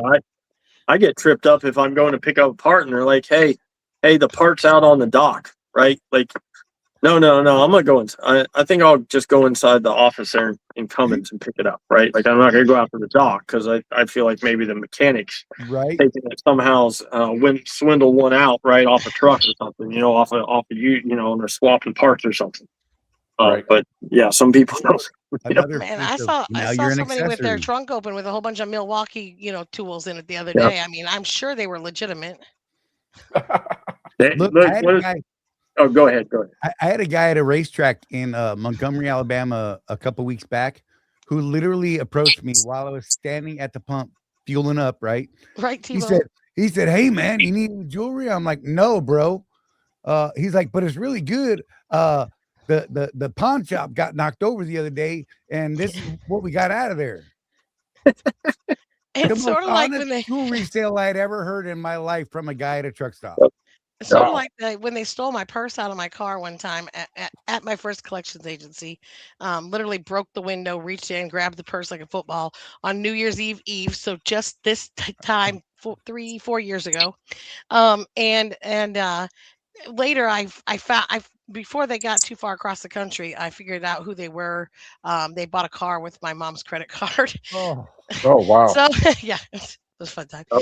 But I called that car dealership and asked them when I could come pick up my car that I bought. Apparently, they were perplexed about what car I was referring to.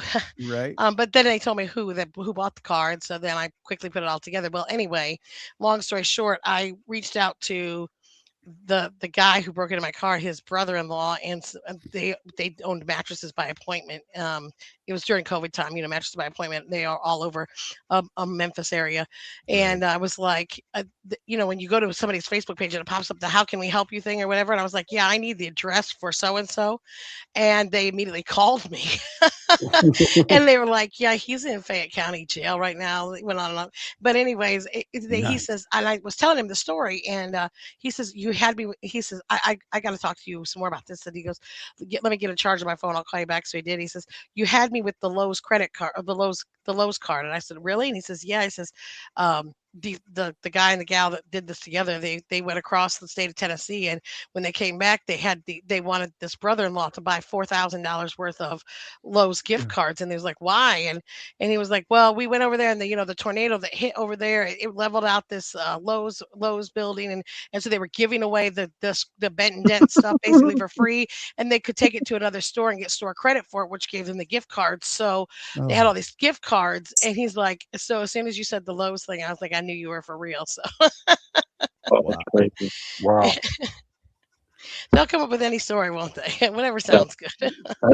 There's a mechanic at where I work at that got for fake Milwaukee stuff just last week, right? That's what I told him. I said, come on, man, right? If it's too good, right? Even if it's Christmas, even if it's the week before Christmas, it's just, I know loads are a little different, but if it seems too fishy, right? There's something wrong with it. We're not in the world of gimmies, especially right now. We're not in this, now. Right? We're not in the gimme world. Oh, hey, Charlie, did you see the news out of Memphis this week? Somebody got shot and killed at the Bloods in Memphis. Oh yeah, there was like the one right there on Lamar. Yeah, it was like a gun battle, wasn't it? That's actually a fairly new one. They actually got rid of the bad truck stops that were down there at Shelby Drive in Lamar. There was like all four corners, they cleared all those off. There's none of those there anymore. They're completely gone, leveled, gone completely. And they put that Love's up there at 240. And I mean, it was nice for a while, but man, that street right there and that particular neighborhood of that street is super, super bad for drugs, whores. Oh yeah, there's prostitutes walking down the street in below zero weather. Like, put some clothes on. You're making me cold just looking at you. Well, the comments on the article I read about it were really were I agree 100%. Guy's first mistake was stopping anywhere in Memphis other than to deliver. Right. Right. Just interestingly enough, Swift just lifted the prohibition on the West Memphis Petro. I think I told you about that, Charlie. Yep. They're putting gates up and having armed security now, so that tells you a lot. Yeah. Not very many truck stops have armed security. If they've got that, that's shady. That's what I don't like. So it's sort of like I go by that same rule. Like if I drive through a neighborhood and the convenience stores and the shops have bars on the windows, I don't stop, because if they don't trust the neighborhood, I don't either. So if you got armed security guards at your truck stop, I'm not stopping there. Sorry. Yeah. So hey, truck stop in Tim, it was the one in Memphis next to the airport, not West Memphis. That people were debating that too. That on 78, I think, right? Yeah, 78 is where that new Love's is. About 10 miles south is the Night Yard, but it's in Mississippi, Olive Branch, right over the border. Yeah. Right. So I actually lived in Byhalia, which is just about 10 miles past Olive Branch. Yeah. I just recently moved back to Ohio in June, but I lived down there for like 22 years. So, yeah. Heck, you know what the big camper world is? Yep. On 78? That's the exit for the Night Yard. Oh, yep. Oh, okay. Yeah, even when I was at Swift, I used to spend a lot of time at the Memphis terminal, Charlie. Craft. I just end up through there. Yep, Craft. Easy place to park, Yeah. I ain't leaving that gate though. Nope. I went to the Burger King across the street once. That's like our Atlanta terminal. Yeah, don't leave. But you got a place to park. Yep. Yeah. Got a place to park, but yeah, you don't leave Atlanta terminal. Hey, Charlie, actually, I don't know. Quick, it's not the same on your end. Hey, Charlie, have you heard, and I know you're on the lease side, anything about the AI cameras for Swift? Because I just read the article today about the kickback, the AI kickback for now I forget the name of the company out of Chicagoland. And they said a bunch of the big megas were going to be doing the same thing, where they were going to be doing they were going to be pulling back on the AI camera thing, the inward facing AI camera, I guess is what it is. Well, so Swift does not have inward facing, period. Oh, they don't? Oh, well, then why did I think? And they will not. Will not ever, period. Oh, well, for And some why did reason they I say thought that? that they made you, well, why did I think they started did they make you put outside oh, you know what? I'm sorry. I got Does you it have confused. does it have a Don't right be and mad left at me that camera? I said that, but I got you confused with Prime. Sorry. Don't Wait, put Hang me on, Charlie. Does it have a right and left camera? Yeah. Yeah. So what Okay, that left camera can see you. it can see, Well, it can see the steering wheel. it can see part of the steering wheel. No, it can see you too. So you got to put a blinder up. No, I've seen those I've seen them installed in our trucks, and but you can see the driver sitting in the seat. You have to put a blinder up, the left side camera. The videos I've seen haven't shown the driver unless they were leaning forward a little bit. All right. Well, I'm just saying, put a blinder up because they can see you. Just don't do anything wrong. How about that? How about I just don't have one in my truck yet? That's what Hey, we you know tell you're due people. for a camera. Not today. That's what we tell people is, look, flat out, you're a business owner, start running it like you're a business, and why would you give your customer a camera to stare at you? Right. Just Right. saying. Yeah. I don't understand that at all. But they are using them. They disabled the inward facing camera. It was supposed to ship with a lens cover cap. Yeah. A bunch of them didn't. And Swift flat out said, put a piece of tape over it. We don't care because we're not using it. Right. Yeah. Yeah. That's good. But the left side camera can see the driver. I've seen 2 pictures of the installers when they check them, and one, I was sitting in the driver's seat of the truck he was installing in, and the other guy showed me him sitting in the seat, and it's like it's clear as day. You can see him sitting in the seat. So you got to put a blinder up. And then the one I was sitting in the seat, I put a piece of paper over until it couldn't see me no more. It's like, okay, I know how to fix this. Right. Got to put a blinder. Let me clarify what I mean by Swift will never have an inward facing camera. Right. They will never have a camera that will show the sleeper berth. Exactly. And there is a reason for that. Yeah. Yeah. It's good stuff. Probably a multiple 7-figure reason for that. And I'm probably going to get a phone call for telling everybody that on your nice Swift channel. Hey, look, you know what though? I think so there's a funny legal thing about that, right? Let's speak contractually, right? If you have their camera and you agree to use it, if you actually go in and block that view and they say, hey, you need to unblock it, contractually speaking, you have to. Yeah. Right. So don't get yourself in that situation. And for the Swift contractors, they have to get their own outside insurance, and then they don't have to have a Swift camera. Period. Right. Easy solve right there. And I don't know why they wouldn't get their own insurance anyhow. It sucks. Now that you say that, I remember y'all talking about that because it was Prime, and actually Jenny Cody was and I don't know why I got that confused, but I was reading that article and I wasn't thinking about you. I was just thinking about some of the big megas, right? About how they're, because man, why can I not remember? Man, that sucks. That's that short brain thing. How many people are using inward facing? Yep. But they were doing a kickback payment for that because the AI was too, whatever, that they were using too much of it, too much footage. So I'll see. I should be able to find that on pretty easily. It either came from Landline or what's the other big one, Jenny, that's on Twitter all the time? OTR. Oh, I think it was on the OTR one, not Landline today. It was a big old article, which I assume there's a backstory to it, but I just happened upon it and I saw it and was reading. So DJ is saying that the Supreme Court in Canada ruled inward-facing cameras is an invasion of privacy. So here's a funny thing about U.S.-based trucking, though, right? And whether you agree with it or not, it just is what it is, right? We give up a lot of personal rights by agreeing to have a CDL and operate in that realm. You know, like a cop doesn't have to have, a DOT certified cop doesn't have to have any reason to stop you. Yeah. Driving down the road, just absolutely pull you over because you were number 3 in the line. Yep. Right. And can do a full-blown inspection, inside, outside, logs, the whole 9 yards, make you pee in a cup standing on the side of the road. Yep. Right. And you can't deny it. You cannot say no. I mean, you can, but you're going to be walking home. Right. You're on the hook.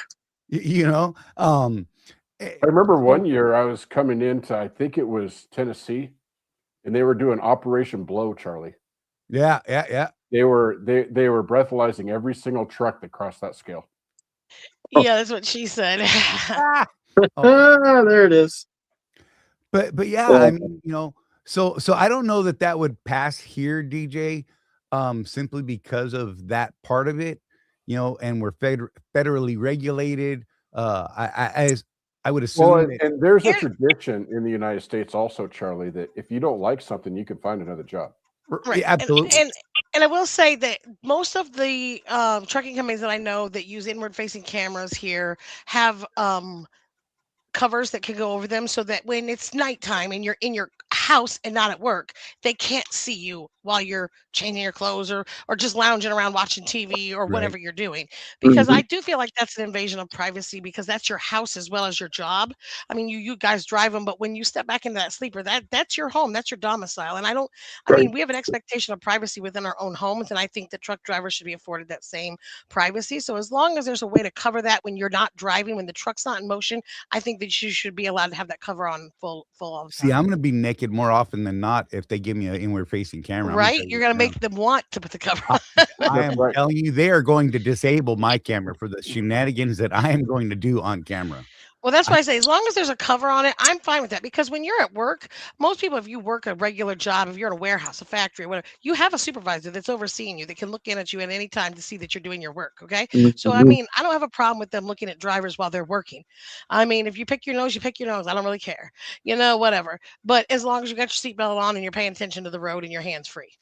But as far as when the truck stops moving, you should be able to put the cover on and have your privacy. Hi, Ida. Hello. Hello. I saw you down there and we were talking and I totally forgot about you. I love you though. You're my favorite. You're a punk. Absolutely. Welcome. Glad you're here. I love you tremendously. See the neurotic text I'm sending him. Hey. So Ida's one of the people that I would dance for the camera for. I'm just saying if she had, and she's smart enough not not to ever pull up my inward facing camera. Lord, please no. Lord. I mean, I'm extremely inappropriate when I walk in her office. Can you imagine what I'd be like in my cab? I'm just saying. That would be terrible. Rosie, I've been begging Rosie to let me run a GoPro facing in on us 24/7 because there are some really funny things that happen in our truck. And she absolutely is not on board with that because you should do that and start your own channel called Keeping Up with the Mans. Right. And that's what like absolutely put it out there. Trucking's rough, baby. Trucking's rough. Yeah. Someone's gonna have an OnlyFans channel with all the inward facing cameras making money off you guys. Hey, any way we can make money, we're all for it. No, you're not gonna make it. Somebody else is. Anything's for sale. The price is right. Oh, I'm gonna make it. AI's gonna be switching it all over the world. Hey, look at this idiot. Oh, you just triggered a great idea. Mounted underneath my steering wheel, facing my feet, my bare naked feet while I'm driving. Please, no. People pay a lot of money. Please, no. Oh God. I mean, the camera can't smell his feet; they can only look at his feet. Right. You can put LED lights and smoke systems, all kinds of stuff down there. You can even spray tan them. I say put the disco ball. I'll tell you what, I've been in a hot tub with Charlie and seeing his feet, you smell them. Yeah. All nasty ass feet meat and shit. The Army absolutely destroyed my feet. I'm just saying. If you do that, you have to put your flip flops on, your own Oh. personal flip flops Absolutely. with we your would do face on that. them. Come on. Got toe jam and shit kicking. You draw little T-Bone faces said on he his can draw corn. little faces on his corns. Oh, that's funny. Oh my God. Terrible. Oh, the bunions are out of control. What's the face today? Oh my! God, I this went so far downhill. I jumped on because I was like, oh, I know a conspiracy about the AI that the drivers are passing Turn into around. a That this James Best makes live feed. What's Good what's the Lord. conspiracy, Ida? So the drivers were terrified of the side facing ones because it could see their hands and it's AI equipped. And several drivers were concerned that something about scanning their hands, like taking their identity by scanning their hands. They were nice. passing that Oh, one around. stop. Oh, okay. They were, Lord, no, Ida. really, like So quick, Ida absurd. can see this directly with the Swift cameras. Ida, how much of the driver's seat can you see on those on the new ones? There's no side facing, only the front facing ones are on. Which I will say this. I saw a bar none event that has the same camera with the side facing ones. You can see the steering wheel and their hands with the side facing ones, but that view is freaking amazeballs. Do you know how many drivers I could exonerate if I could see down the sides of their trucks to know what else was happening? Right. Like, seriously. The side cameras are on, and like the Swift and Night trucks, the side cameras are on, just not the back one. And the side camera can see you in the seat. At least the ones I've No, seen, it because I've cannot. seen it. Okay. The Swift ones, Swift does not have the side cameras turned on. There's only the frontal view. So there's caps on the frontward facing and the two side facing. And you have the right to cover those if it does not have the cap. Okay. So when we pull the event, there's only the front facing. Like they're told the drivers if it doesn't have the cap, you can cover it. So where are these screenshots coming from on the Swift drivers group of people in their side-facing cameras? They did have the sideways stuff going for a while. Okay. I would say though, I think it would be more important to have the right one on than the left one anyway. So cover the left one, leave the right one on because the right side's where you're blind most of the time. So that's where all the accidents happen. So that's the one that would be most important, I would think. Yeah, in the beginning they had both of them running like bar none did. But they have gone completely away from that. So just left the original camera. Now Craig just said there's only caps on the front, so we got conflicting stories. I need to know, Swift, what's going on. Yeah, the side facing ones are not turned on. They are not. And if someone shows you the video, the event with all of them turned on, there's something funky happening. Because we even asked the shop because conspiracy because they're going to tell you the truth, I'm sure. Of course. But the events that you see, there's no side view. Craig, what I'm hearing is you need to put tape over your side cameras, bro. That's what I'm hearing. Cap it. That tape, that's going to get capped all the way around if I ever get one. I don't know. Craig, here's what you do. Go ahead and cap the side ones and tell us how long it takes for them to call you and tell you that you got caps on. Oh, that's covered. I did a fire right there. So quick hit. Can owner-operators at night avoid the camera if they have their own insurance? That I don't know. I imagine we're set up kind of like you guys are, but I don't think we lease brand new trucks. But we're probably set up just like you guys are. Okay. Yeah, I don't know. I think maybe I can make a call and find out.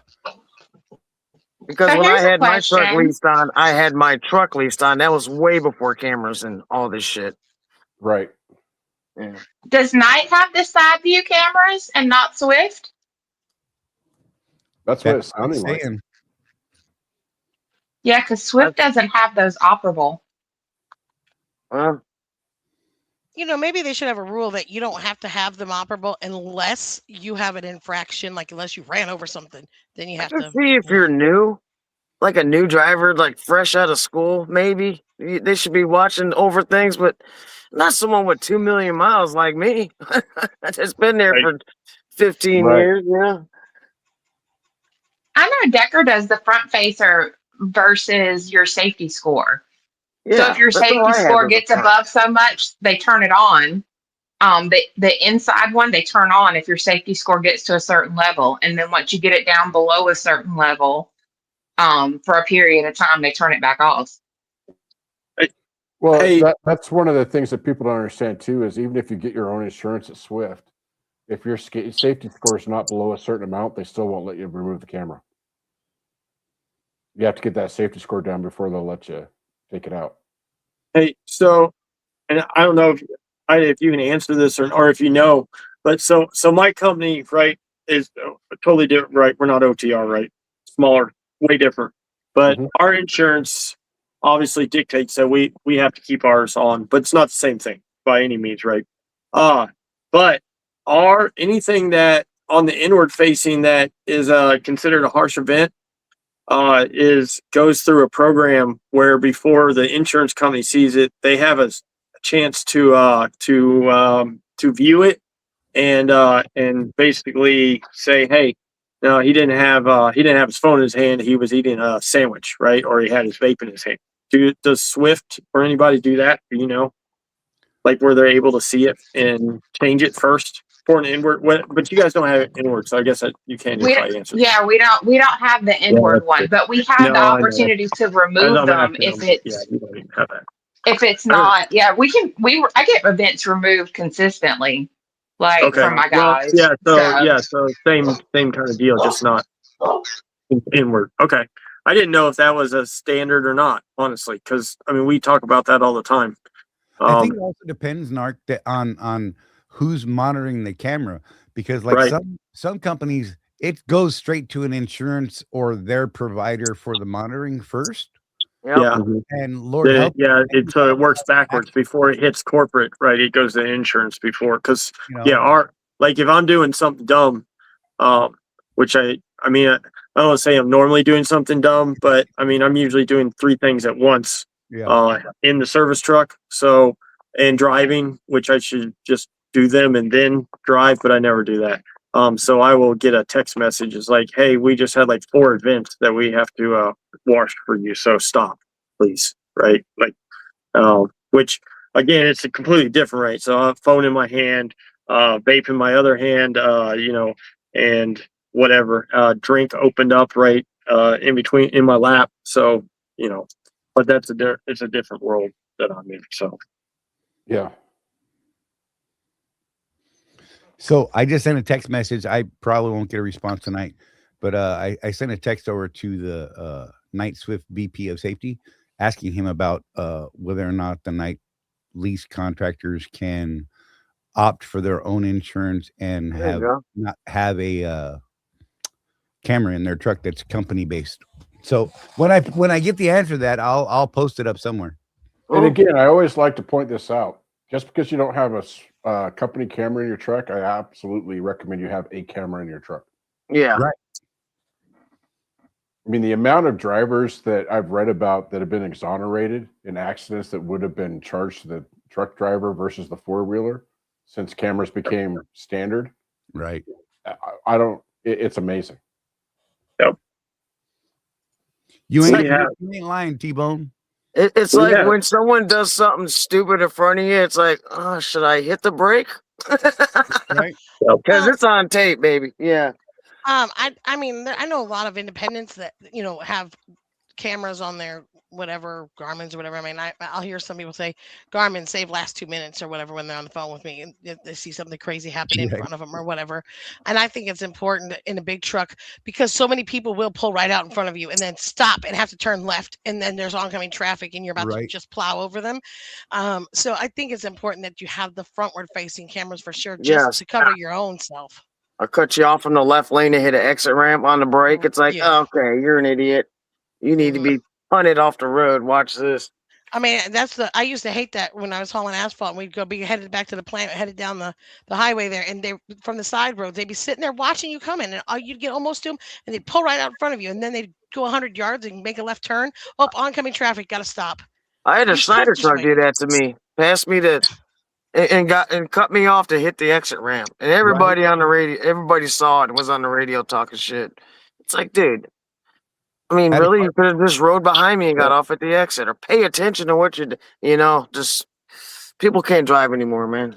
I Well, had a really nice. I can't remember what kind of car it was because it was all really fast. But yesterday in Atlanta, and what I do remember is I'm doing 55, crossing through an intersection, completely legal. It's a 55 speed limit, right? Well, actually, I slowed down slightly because I typically let off the throttle and because yeah, whatever. Yeah, cover the brake. Yep. Yeah, just in case. And this really fancy car pulls out in front of me at 22 miles an hour. Mm-hmm. Right. So I hit the brakes, didn't have time to hit the air horn.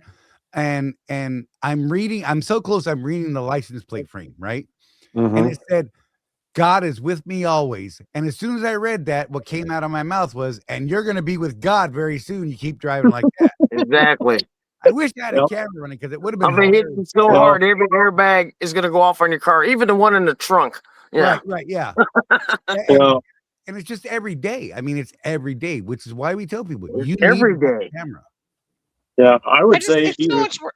Good. No, sorry. well, yeah, well, you're talking about the exoneration stuff, even for us, right? Our logo stuff. We have I don't know, they're probably all like this now, but we have the big fisheye cameras on all the fenders on all our trucks and the flatbeds. They can actually see the load for the most part. And we had a guy lose a chain, then lose an excavator.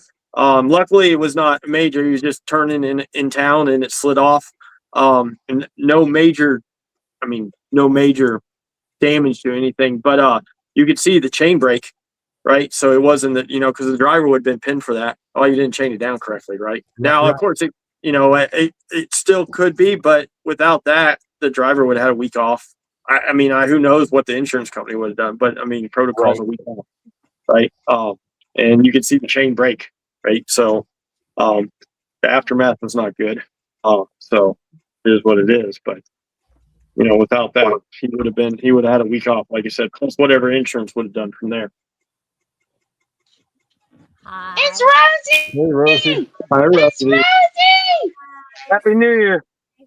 Yes, Happy New Year. Hi, Rusty. Rosie. Happy New Year. Aw, thank you. Bless your heart. You get to put up with Charlie all the time. I know, I right? mean, Mhm.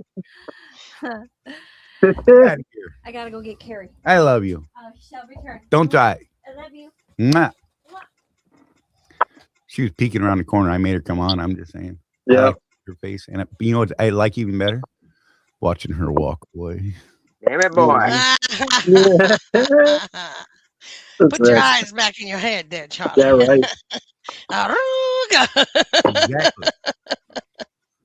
Look, we've been together like 40 years now, right? And I'm like, who was I talking? I was talking to someone the other day, and they're like, oh, it was one of the guys at Target. He's like, my wife asked me the other day what I wanted for Christmas, and this is not included in the list. And he's like, but any part of that is what I want, right? And he's like, why don't they understand that even after all these years, that's still the thing we want, right? You know what I mean? And I'm like, look, 40 years, I still see the same thing, and I'm just chase around the kitchen every chance I get. Don't think I don't. That's awesome. Yeah, we embarrass our kids all the time. Oh, absolutely. He's the one that's going to have the roll of toilet paper and the leaf blower and blow the Right. paper after you.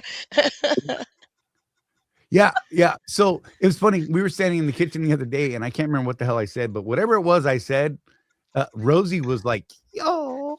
And my daughter was like, oh my God, I'm so glad you guys love each other this way.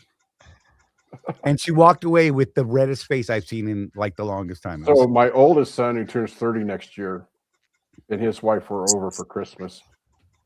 And they've only been married for about a year, so they're still really lovey-dovey. Right. And my daughter Rachel was like, "Oh, that's gross. Stop it." Well, when we first met his wife before they got married, she was trying to egg them on to kiss because she thought it was so romantic. And when he asked her, well, what changed? They're old now. right? Yeah. They're old now. They're old. Oh, that's And terrible. now they're married. They must be Yeah, old. now it's not Good God. adult. They're adults now. Look, I'm a firm believer. You got to hold people's hands. You got to say nice things. You know, I tell Rosie I love her. I couldn't even tell you how many times a day I tell her. I'm just saying, it's just, I think it's probably too much, but whatever. Can it really be too much?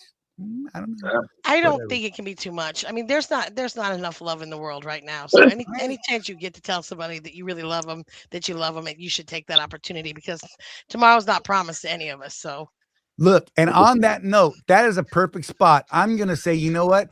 I love all of you, and it's been recently put on me in a certain manner by my coach. He says at the end of every video that he does is, "I love you, and there's nothing you can do about it."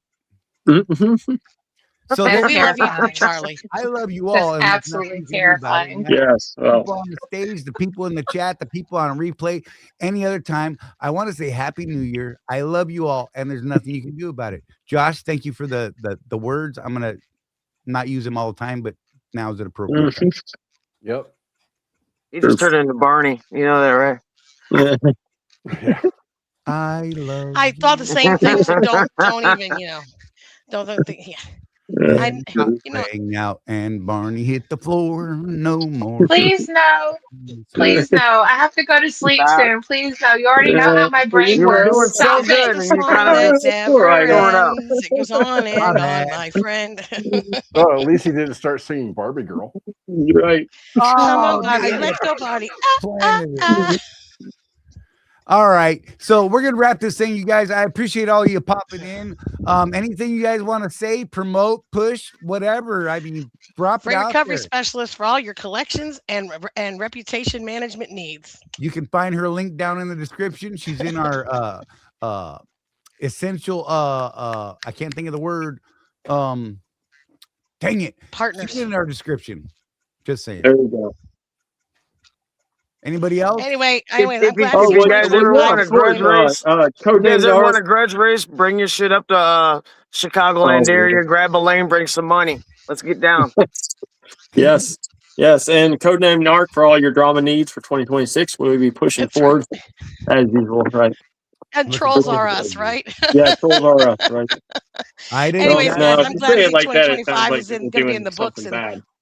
looking forward to 2026. And Yeah, I it's need. Yeah, great. put my cash app down there in the link. Yeah, my cash app too. Yeah, and my $sign driver Jake Cressman. referral bonus. Yeah, for the driver code for referrals. Yeah. Oh yeah. T-Bone's got to push out a roll type. Yeah. Right. Where are they at? And I think the Hoosiers have a better record than Alabama does this year. Just saying, T-Bone. Just saying. Indiana Hoosiers have a better record than Alabama does. Sorry, Chad. Ida, last call. What you got? I just want to say, everybody be careful. Stay warm. And never drive faster than your guardian angel can fly. Okay. That's good advice right My there. guardian angel's pretty fast. Not mine. So you think. So you think. I learned that very young. My guardian angel was slow as hell. I don't know, 200-mile-an-hour guardian angel. So she's bad. She's bad. Yeah, everyone be safe on the roads. The thing is, a lot more accidents happen now because there's a lot more people on the roads than there were, 20 years ago. So everybody be safe, be diligent, be vigilant, and we'll see it. We'll see you in 2026 now, right? Yeah. Nice. So before midnight tomorrow night, pick up your left foot. That way you start 2026 on your right. Nice. Oh, that's good. That's pretty good. That's really good, actually. I got tired of being That's all good. right, so I decided to like be all that. left for a while. Yeah. With that being said, I'm gonna say, like I always do, y'all take care of yourself. There's no one, or look after each other. There's no one. Take care of yourself. Look after each other. There's no one out here looking after us but us and our community, and that includes these wonderful people like we have on the stage right now with us, and beyond. So seriously, I love y'all, and there's nothing you can do about it. We'll see you next year, right here Tuesdays 6 p.m. Eastern time, like every week, and we'll see you then. And I love